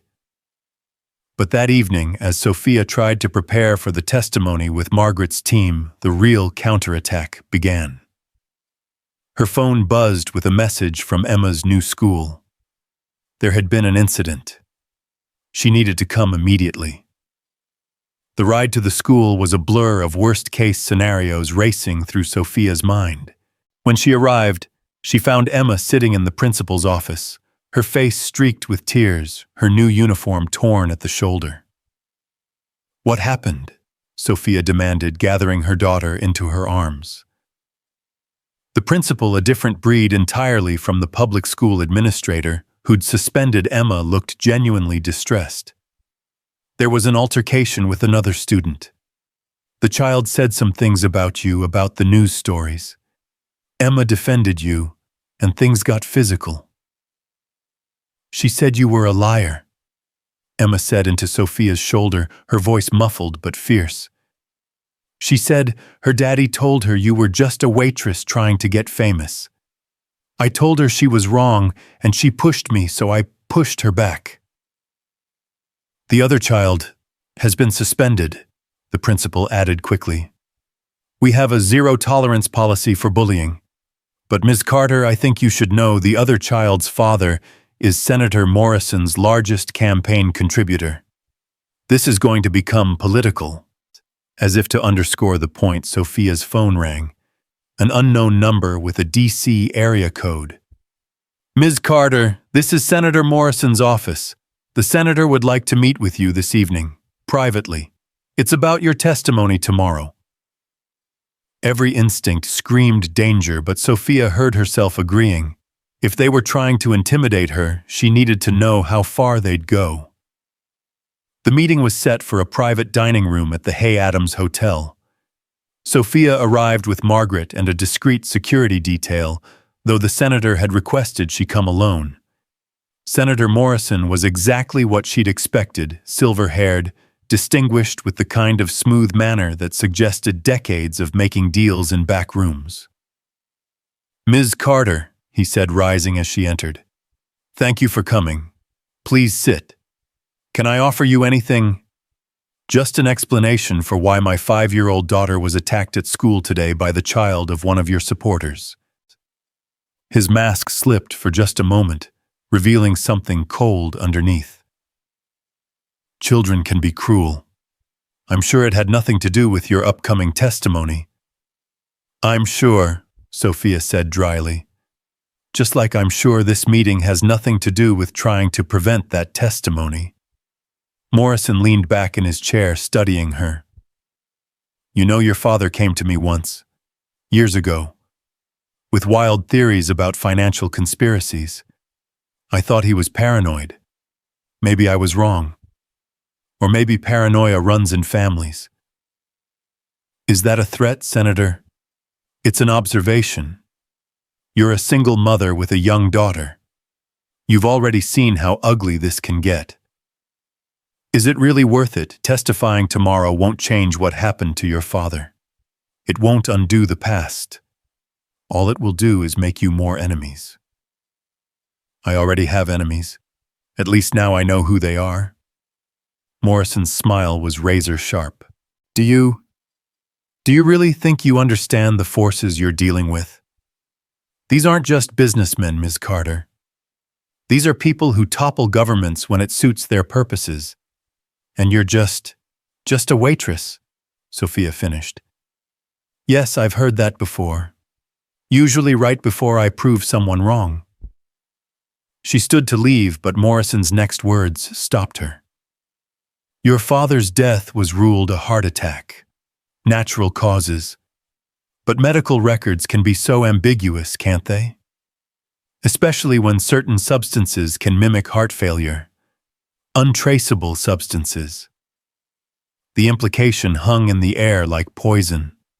Sophia turned back, her voice steady despite the rage building in her chest. Are you confessing to murder, Senator? I'm suggesting that you think very carefully about your testimony tomorrow. About what you can prove versus what you suspect. About what's best for your daughter's future. Sophia left without another word, but in the car with Margaret, she was shaking with fury. He all but admitted they killed my father. But we can't prove it, Margaret said grimly. He's too smart to have said anything actionable. This was about intimidation, pure and simple. That night, Sophia sat with Emma as she did her homework, helping with math problems while her mind raced through everything she'd learned. Mrs. Rodriguez watched from the kitchen, her expression worried. She'd sensed the tension, the danger closing in. Mommy, Emma said suddenly, looking up from her worksheets. Are we in trouble? No, baby. Why would you think that? Because you look scared, and you're never scared. Sophia pulled her daughter close, breathing in the scent of her shampoo, feeling the solid reality of her small body. Sometimes being brave means being scared and doing the right thing anyway. Like when I stood up to that mean girl today. Exactly like that. After Emma went to bed, Sophia found herself on the balcony again, looking out at the city lights. Her phone rang. Richard. I heard about the meeting with Morrison, he said. Margaret told me what he implied about your father. They murdered him, Sophia said flatly. I can't prove it, but I know it. Then let's prove it. I've hired the best forensic accountants and private investigators in the country. If there's evidence, we'll find it. Why are you doing this, really? This goes way beyond protecting your company now. There was a pause before Richard answered. Because your father believed in me when no one else would. Because you saved my company when you had no obligation to. Because someone needs to stand up to these people, and you shouldn't have to stand alone. I'm testifying tomorrow. Whatever they threaten, whatever they offer, I'm going to tell the truth. I know. That's what terrifies them about you, Sophia. You can't be bought, you can't be intimidated, and you see through their lies. You're their worst nightmare. The next morning came too quickly. Sophia dressed carefully in the suit Margaret had selected, professional, but not flashy, respectable, but not trying too hard. Emma clung to her before school as if sensing the importance of the day. Be brave, Mommy, she whispered, like you taught me. The drive to Washington was surreal, the landscape changing from urban to political, from real life to the theater of democracy. The Capitol building loomed ahead, white marble, and promises, though Sophia wondered how many promises had been broken within its walls. The hearing room was packed. Cameras lined the walls, reporters filled every available space, and at the front the committee sat like judges at the end of the world. Senator Morrison was there, of course, his expression neutral, as he watched her take her seat at the witness table. The chairman, Representative Sarah Chen, was one of the few political figures Sophia's father had respected. She opened with unexpected kindness. Ms. Carter, thank you for being here today. I understand this has been a difficult week for you and your family. Before we begin, I want to note for the record that this committee has reviewed the evidence you've provided, and it is both substantial and deeply concerning. The first hour of testimony was straightforward. Sophia walked them through the night at the gala, the recognition of the fraud, the decision to speak up. She explained the contract mechanisms in terms simple enough for the cameras, but detailed enough for the record. She was calm, precise, everything Margaret had coached her to be. Then Senator Morrison began his questioning. Ms. Carter, isn't it true that your father lost his pension in a financial scandal? He lost it to a financial scandal, Senator. There's a difference. And isn't it true that you've harbored resentment toward the financial industry ever since? I've harbored resentment toward fraud and corruption. If that's what you mean by the financial industry, then yes. Morrison's face reddened slightly. You were a waitress, Ms. Carter. A waitress who suddenly claims to understand complex international finance better than teams of lawyers and accountants. How do you explain that? I don't suddenly claim anything, Senator. I have a degree in financial analysis from NYU, where I graduated summa cum laude. My thesis on international fraud detection is still cited in academic papers. I may have been serving water, but my education didn't disappear with my circumstances.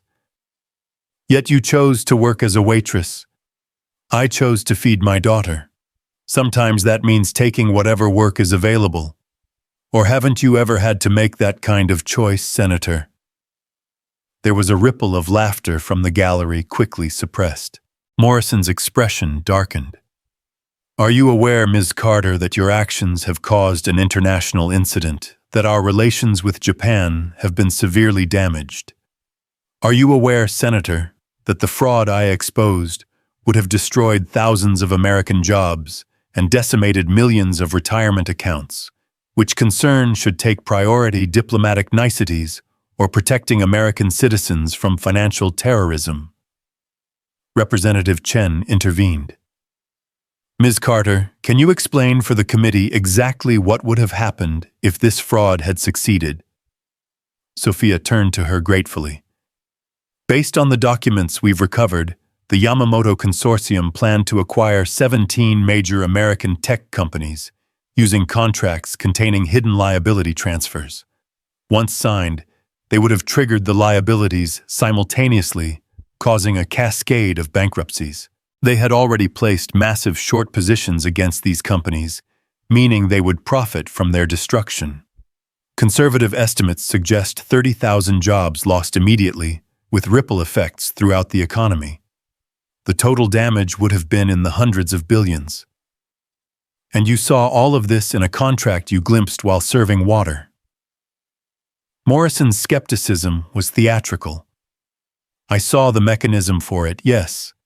The same mechanism that was used to destroy my father's pension fund.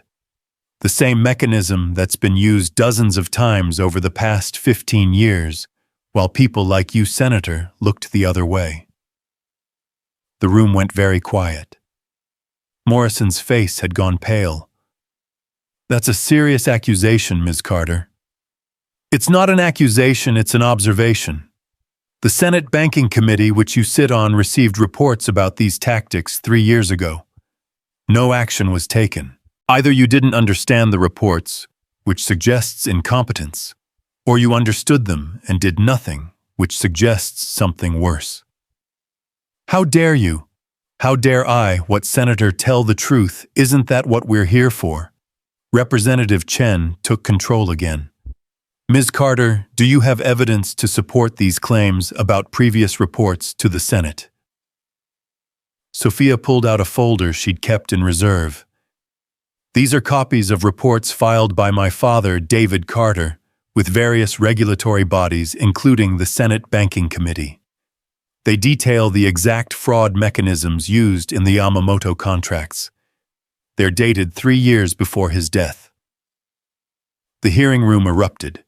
Reporters were typing frantically, cameras flashing. Morrison was conferring urgently with an aide. Representative Chen had to gavel for order multiple times. These documents will be entered into the record, Chen said firmly. Miss Carter is there? Anything else you'd like to add? Sophia thought about her father, about Emma, about all the invisible people who served water and cleaned offices and kept the world running while the powerful played their games. Yes, she said, her voice carrying across the room. For too long, we've accepted that finance is too complex for ordinary people to understand, that we should trust the experts, the insiders, the people in expensive suits. But complexity is often just a mask for deception. The truth is usually simple.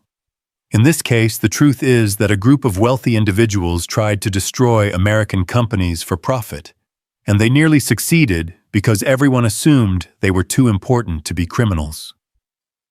My father died trying to expose this truth. I was luckier I had someone willing to listen. But how many other truths are we missing because we don't listen to the people who see them? The hearing continued for another hour, but Sophia had said what she'd come to say. As she left the Capitol, flanked by security and Margaret, reporters shouted questions that she didn't answer. Her phone was buzzing constantly. Richard, Mrs. Rodriguez, other numbers she didn't recognize.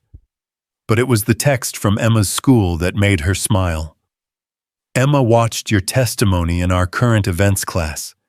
She said, "That's my mom telling the truth." She's never been prouder. In the car back to New York, Margaret was reviewing the flood of responses. Morrison is finished, she said with satisfaction. 3 other senators are calling for an investigation into his financial ties to the Yamamoto Consortium. The Japanese government is disavowing any connection to the fraud. And Richard wants you to know that he's had 7 CEOs call asking if you're available for consulting work. I have a job, Sophia said tiredly. You have a mission now, Margaret corrected. This is bigger than a job. That evening, back in the corporate apartment, Sophia found Emma and Mrs. Rodriguez making celebration cookies. For the hero, Mrs. Rodriguez said, flower in her gray hair, looking happier than Sophia had seen her in years. I'm not a hero, Sophia protested. You stood up to bad people, Emma said simply, as if that settled everything. That makes you a hero. Later, after Emma was asleep and Mrs. Rodriguez had retired to her room, Sophia sat alone with her father's notebook. She turned to a page she'd read 1,000 times, his words more relevant now than ever.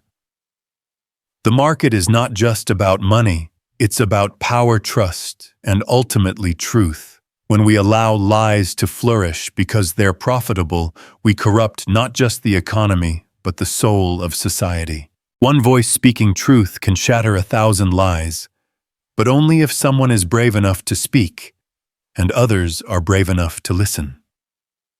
Her phone rang. Richard. Turn on the news, he said. She did, finding CNN covering breaking news. The FBI had made 17 arrests across 3 countries. The Yamamoto executives were being charged with conspiracy to commit fraud, and Senator Morrison was under federal investigation for corruption. The screen showed footage from her testimony, her words about truth and complexity playing over images of executives being led away in handcuffs. You did this, Richard said softly. You brought down an international conspiracy because you refused to be invisible. We did this, Sophia corrected. You listened when everyone else would have dismissed me. That matters too. There's something else. The forensic accountants found something in your father's case. There's a paper trail suggesting his heart medication was tampered with. It's not conclusive, but it's enough for the FBI to open a murder investigation. Sophia closed her eyes, feeling a mix of vindication and grief. Her father might finally get justice, but it wouldn't bring him back. Thank you, she whispered. There's more. The investigation has uncovered hidden accounts connected to the fraud. Victim restitution funds. Your father's pension fund is eligible. It won't be everything, but Emma will have her college fund. Your father's legacy will provide for her after all. After the call, Sophia stood on the balcony looking out at the city that had taken so much from her, and in the strangest way given so much back. She wasn't a waitress anymore, wasn't invisible, wasn't powerless. But she also wasn't the same person who'd walked into that gala just days ago. She was something new, something forged in the crucible of truth-telling and courage. She was someone her father would have been proud of, someone Emma could look up to, someone who'd learned that the most powerful weapon against corruption wasn't money or influence, but the simple willingness to speak when others stayed silent. The city hummed below 8 million souls, living their lives, most unaware of how close they'd come to economic catastrophe. But some would know. Some would remember the waitress who'd saved billions by speaking 5 words. And maybe, just maybe, some would shawn their own courage to speak when their moment came.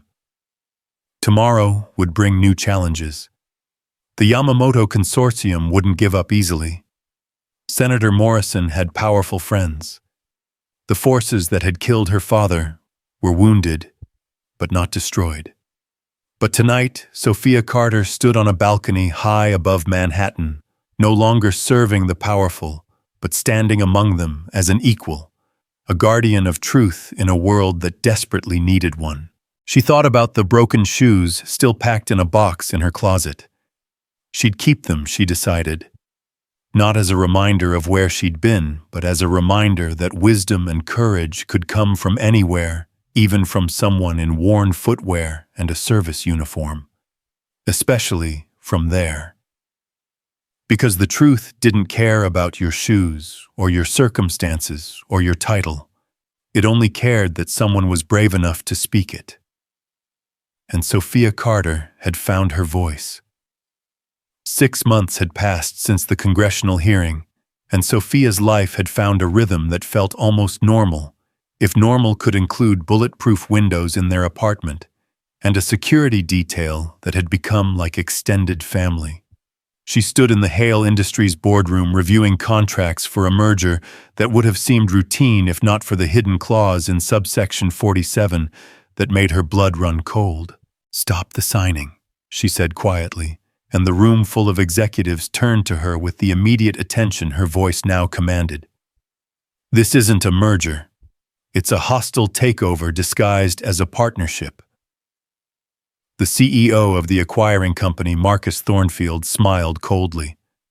"Ms. Carter, I've heard about your reputation for seeing shadows where none exist. This is a standard acquisition agreement. Standard if you ignore the automatic conversion clause that triggers if the stock price drops below 60% of current value for five consecutive days, which according to these short positions your subsidiary took out last week, you're planning to engineer." The room erupted in angry voices, lawyers reaching for phones, but Sophia had learned to stand calm in the center of chaos. This was her world now, the place where numbers told stories of greed and deception, where her father's training had become her weapon. Richard entered the room, having been alerted to the disruption. He took in the scene with a glance and moved to stand beside Sophia. "Mr. Thornfield, I think you should leave. Our legal team will be in touch about the attempted fraud." After Thornfield and his team were escorted out, Richard turned to Sophia with that half-smile she'd come to recognize as admiration. "That's the 4th one this month. Word is getting out that you're impossible to fool." "They're getting more sophisticated," Sophia said, gathering the contaminated contracts. "This one almost looked legitimate. Almost only counts in horseshoes and hand grenades, as my father used to say." He paused, his expression growing serious. "There's something else. Morrison's trial starts next week. You'll need to testify again." Sophia had been dreading this moment. Senator Morrison had been indicted on 17 counts of corruption conspiracy and insider trading. The evidence was overwhelming, but his legal team was legendary, and they'd been working to discredit her for months. That evening, she returned to the apartment to find Emma at the dining table with an unexpected guest. Jennifer Walsh, the former Yamamoto employee who'd provided crucial evidence, sat helping Emma with a school project about women in business. "Jennifer's been telling me about whistleblowers," Emma announced proudly. "People who tell the truth even when it's dangerous, like you and her mommy." Jennifer smiled nervously. She'd been in witness protection for months, but had recently emerged to take a position with the SEC, helping to identify financial fraud. "I hope you don't mind. Emma invited me to stay for dinner when I dropped off those documents Margaret requested." "Of course not," Sophia said, though she noticed the way Jennifer's hands shook slightly, the way her eyes kept checking the windows. The price of speaking truth to power was written in every nervous gesture. Mrs. Rodriguez emerged from the kitchen with enough food to feed an army, as was her way. Sit. Nobody discusses dangerous things on an empty stomach." Over dinner, Jennifer revealed why she'd really come. "They've approached me. Morrison's lawyers. They offered me $2 million to recant my testimony, to say I fabricated the evidence." "You're not considering it," Sophia said, though it wasn't really a question. "No. But I wanted to warn you. If they're approaching me, they'll come after you too, and they won't just offer money." As if to underscore her warning, Sophia's phone rang. The caller ID showed her brother Michael, whom she hadn't spoken to in 2 years. He'd distanced himself after their father's death, unable to handle the financial and emotional aftermath. Sophia, his voice was strained. I need to see you. Tonight. It's about Dad. Every alarm bell in Sophia's head went off. Where are you, Michael? Downtown. The Whitmore Hotel Room 1247. Please, Sophie. They have something. Proof about what really happened to him. She wanted to believe him, wanted to trust the brother who'd once protected her from playground bullies, but she'd learned that trust was a luxury she couldn't afford. I'll come, she said finally, but I'm bringing security. Michael's protest was immediate. No, they said alone or... She hung up. If someone was using her brother to get to her, she wasn't walking into their trap unprepared. An hour later, she stood outside room 1247 with 2 security guards and Margaret, who'd insisted on coming. The door opened before they could knock, revealing Michael looking haggard and years older than his 35 years. I said alone, he said desperately. And I decided not to be stupid, Sophia replied, pushing past him into the room. It was empty except for a laptop on the desk, displaying a paused video. They sent this to me, Michael said, closing the door. Said you'd want to see it before the trial. The video showed their father in his office at Columbia late at night, arguing with someone off camera. The audio was clear enough to hear every word. You don't understand what you're dealing with, David, the off-camera voice said. It was Morrison, younger but unmistakable. These people don't just destroy careers. They destroy lives. Then we stop them before they destroy more, her father replied, his voice carrying the conviction Sophia remembered so well. You have a family to think about. A daughter who's brilliant, a son who needs you. Walk away.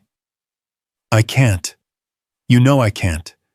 The truth matters more than my comfort. The truth, Morrison laughed bitterly. The truth is that you're going to have a heart attack in 3 weeks. Tragic but natural. Unless you walk away now. The video cut to black. Sophia stood frozen, her father's murder confession captured on film. But Margaret was already shaking her head. It's too convenient. Why would Morrison record himself making threats, and why surface now? Because it's not real. Richard's voice came from the doorway. He entered with his own security team, and a woman Sophia recognized as one of the country's top digital forensics experts. We've been tracking this video since it was uploaded an hour ago. It's a deep-fake, sophisticated but fake. The forensics expert set up her equipment running the video through various programs. See here, the light sourcing is inconsistent, and the audio has compression artifacts that suggest voice synthesis. Someone spent a lot of money making this, but it's definitely fabricated. Michael collapsed into a chair. They said it was real. They said if Sophia testified, they'd release it publicly, make it look like she was pursuing a personal vendetta. Who's they, Michael? Sophia asked, though she suspected she knew. Morrison's people. They found me in Philadelphia, knew I was struggling financially. They offered to pay off my debts if I could convince you not to testify. When I refused, they showed me this video, said they'd use it to destroy your credibility. Sophia felt a familiar anger building, the same feeling she'd had that night at the gala when she'd decided to speak up.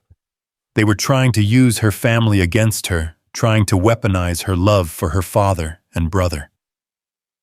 Michael, she said, sitting beside him, I'm sorry you got pulled into this, but you know Dad would want us to fight back, not give in. Dad's dead, Sophie. He chose truth over family, and look where it got him. He chose both. He taught us that integrity isn't negotiable. That's why they had to kill him, because he wouldn't compromise. Margaret was already on the phone with the FBI reporting the blackmail attempt. Within an hour, the hotel room was a crime scene. The laptop evidence, and Michael was giving a statement that would add obstruction of justice to Morrison's charges. Back at the apartment, Emma was asleep, and Mrs. Rodriguez was waiting with tea and worry. "You look like you've seen a ghost, mija." "In a way I did." Sophia told her about the video, about hearing her father's voice again, even if it was artificial. "They're desperate," Mrs. Rodriguez said sagely. "Desperate people do desperate things. You must be very careful now." The next morning brought a new crisis.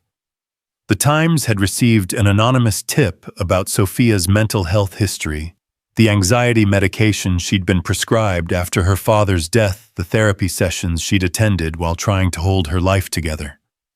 The reporter calling for comment was sympathetic but persistent. "This is clearly an attempt to discredit you before the trial, but we have to report what we've been given. Do you have any comment?" Sophia thought about denying it, about protecting her privacy. But she'd learned that truth was the only weapon that couldn't be turned against you.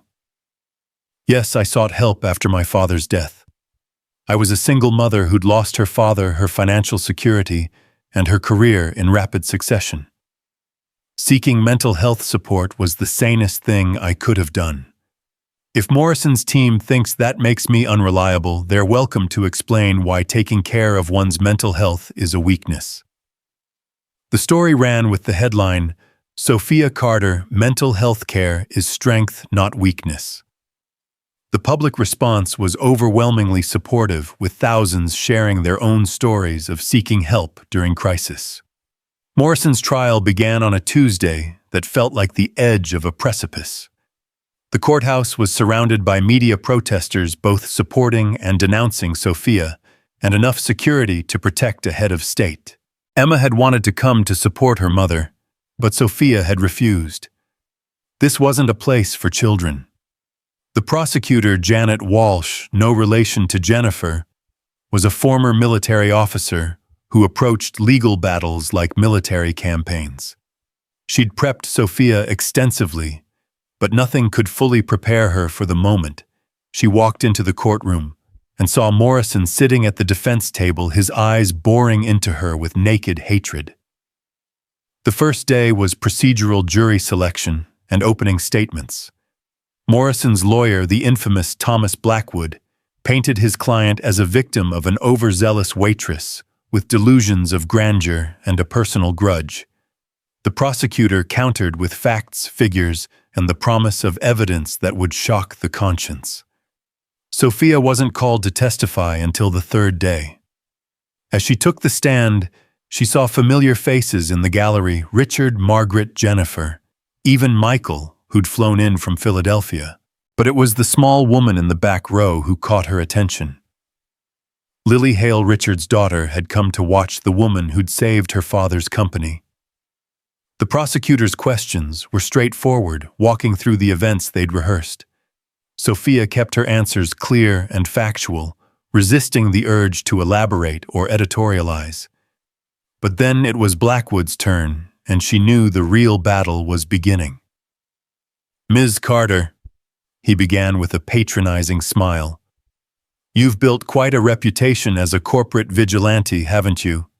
The waitress who sees fraud everywhere she looks." "I see fraud where fraud exists," Sophia replied evenly. "And you just happened to be serving water at the exact moment a billion-dollar contract was on the table. I was assigned to that section by my employer. The contract was left in plain sight. Plain sight for someone snooping where they shouldn't be. Plain sight for someone doing their job who happened to recognize a familiar pattern of deception." Blackwood's smile tightened. "Let's talk about patterns, Ms. Carter. Isn't it true that you've been obsessed with financial conspiracies since your father's death? I've been interested in preventing the kind of fraud that destroyed my father's pension fund and countless others like it." "Obsessed enough to fabricate evidence?" "Objection," the prosecutor called out. "Counsel is making accusations without foundation." "Sustained," the judge ruled. But Blackwood wasn't done. He produced documents, emails trying to paint Sophia as unstable, vindictive, unreliable. For 3 hours, he attacked every aspect of her character: her history, her motivations. Through it all, Sophia held firm, remembering her father's words about truth being the ultimate defense. The breakthrough came when Blackwood made a crucial error. In his aggression, he mentioned a detail about the Yamamoto contracts that hadn't been made public, something only someone with inside knowledge would know. Sophia seized on it immediately. "How did you know about the subsidiary accounts in the Caymans, Mr. Blackwood? That information is under federal seal." The courtroom went silent. Blackwood's face flushed as he realized his mistake. I misspoke. Did you or did your client share information with you that he claimed not to have?" The prosecutor was on her feet immediately.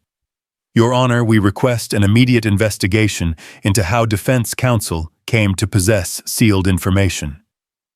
The judge called a recess, but the damage was done. Blackwood had inadvertently confirmed Morrison's deeper involvement in the conspiracy. During the break, Sophia found herself in the courthouse cafe with Richard and Margaret. "You did brilliantly," Margaret said. Blackwood's rattled. "He's also dangerous," Richard warned. "Desperate men do desperate things." His words proved prophetic. That evening, as Sophia returned to the apartment, she found the security team in an uproar. Someone had attempted to breach the building's systems, trying to access their floor.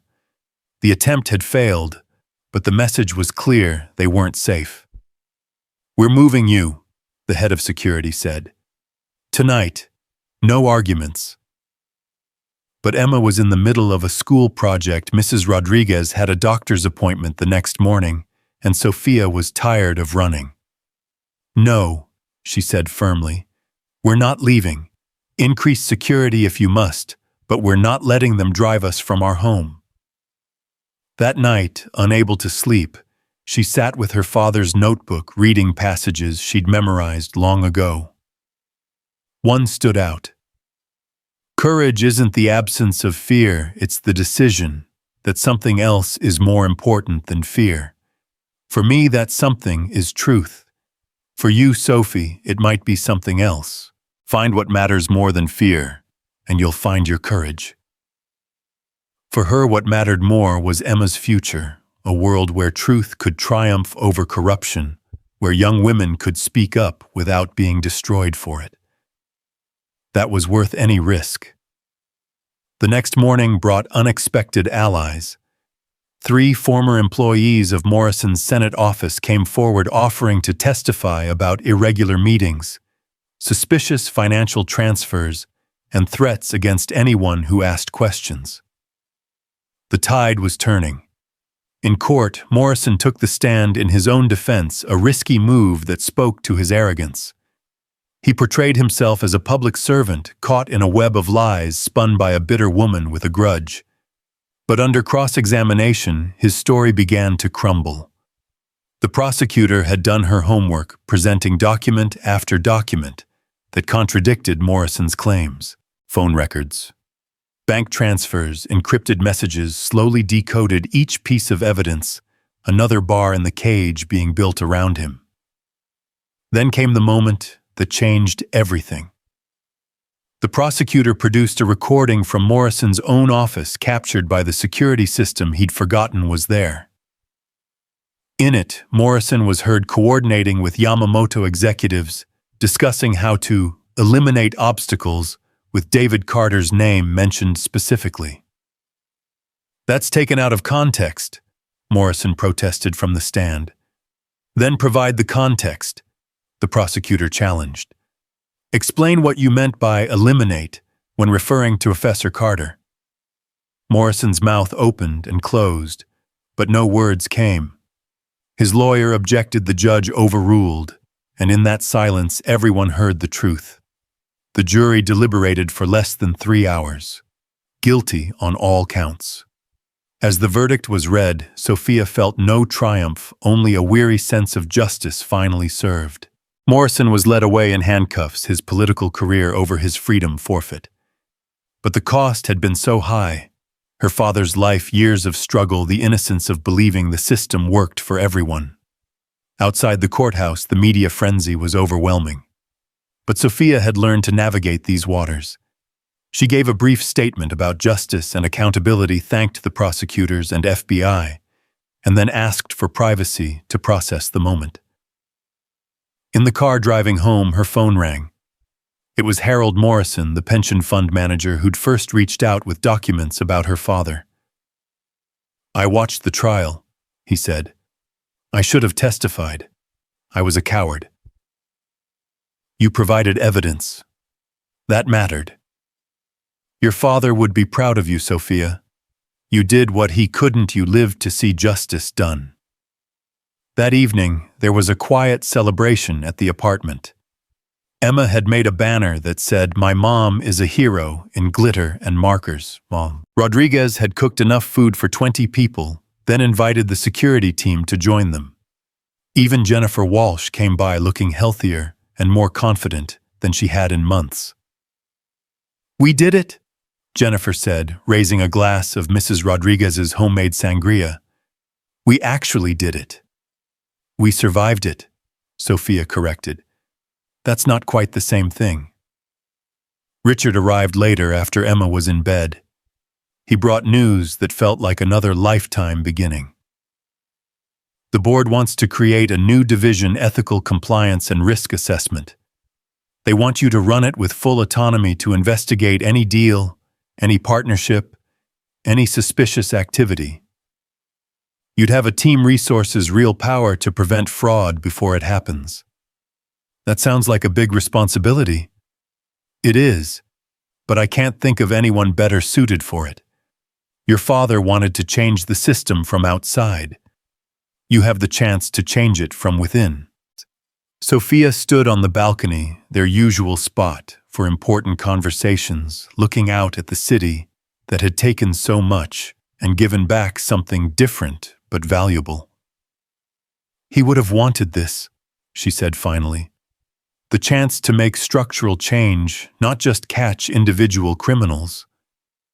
"Then you'll accept, on one condition. The financial literacy program we discussed. I want it expanded.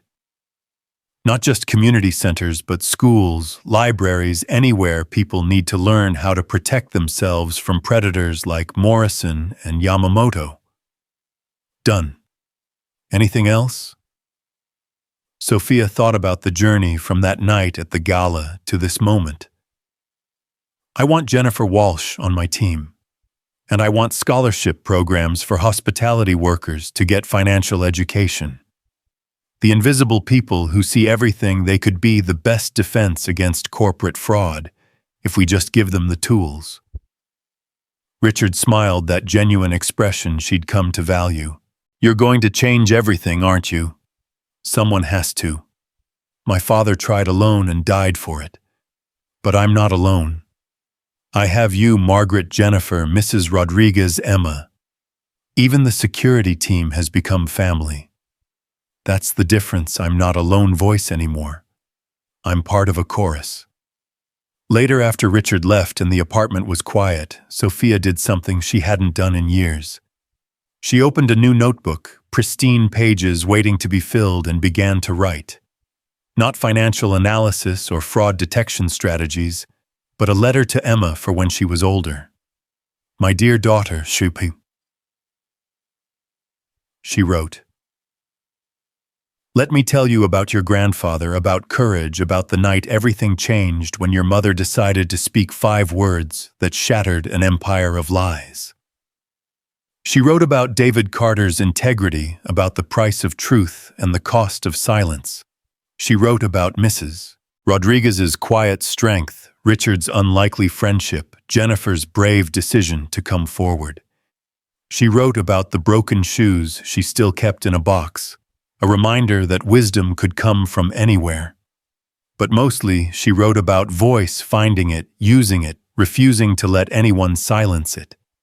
Because that was the real inheritance she wanted to leave Emma, more valuable than any trust fund or college savings. The knowledge that one voice speaking truth at the right moment could change everything. The city hummed outside 8 million souls, pursuing 8 million dreams. Somewhere out there, another waitress was serving water to powerful people, discussing deals worth billions. Somewhere, another whistleblower was wrestling with whether to come forward. Somewhere, another child was watching their parent choose between survival and integrity. But tonight, in a corporate apartment high above Manhattan, Sophia Carter sat writing by lamplight, her daughter sleeping peacefully nearby, her chosen family safe around her. She'd started as a waitress who'd warned a billionaire. She'd become something more, a guardian of truth in a world that desperately needed one. The pen moved across paper, recording a story of transformation that wasn't quite finished. Tomorrow would bring new challenges, new frauds to uncover, new battles to fight. But tonight, she wrote about victory, not the kind measured in verdicts or settlements, but the kind measured in voices raised, truths spoken, and the courage to stand up when everyone else remained seated. "Never be invisible, Emma," she wrote in closing. "Even when they try to make you disappear, especially then, because that's when your voice matters most." She set down the pen, closed the notebook, and stood at the window one last time before bed. The city spread out before her, dangerous and beautiful, corrupt and redeemable. Her city now in a way it had never been when she was just surviving in it. Tomorrow she'd begin her new role, building a team that would hunt financial predators before they could strike. But tonight, she was simply Sophia Carter, mother, daughter, survivor, truth-teller. The waitress who'd changed everything by refusing to stay silent. And that she thought as she headed to bed was enough. More than enough. It was everything.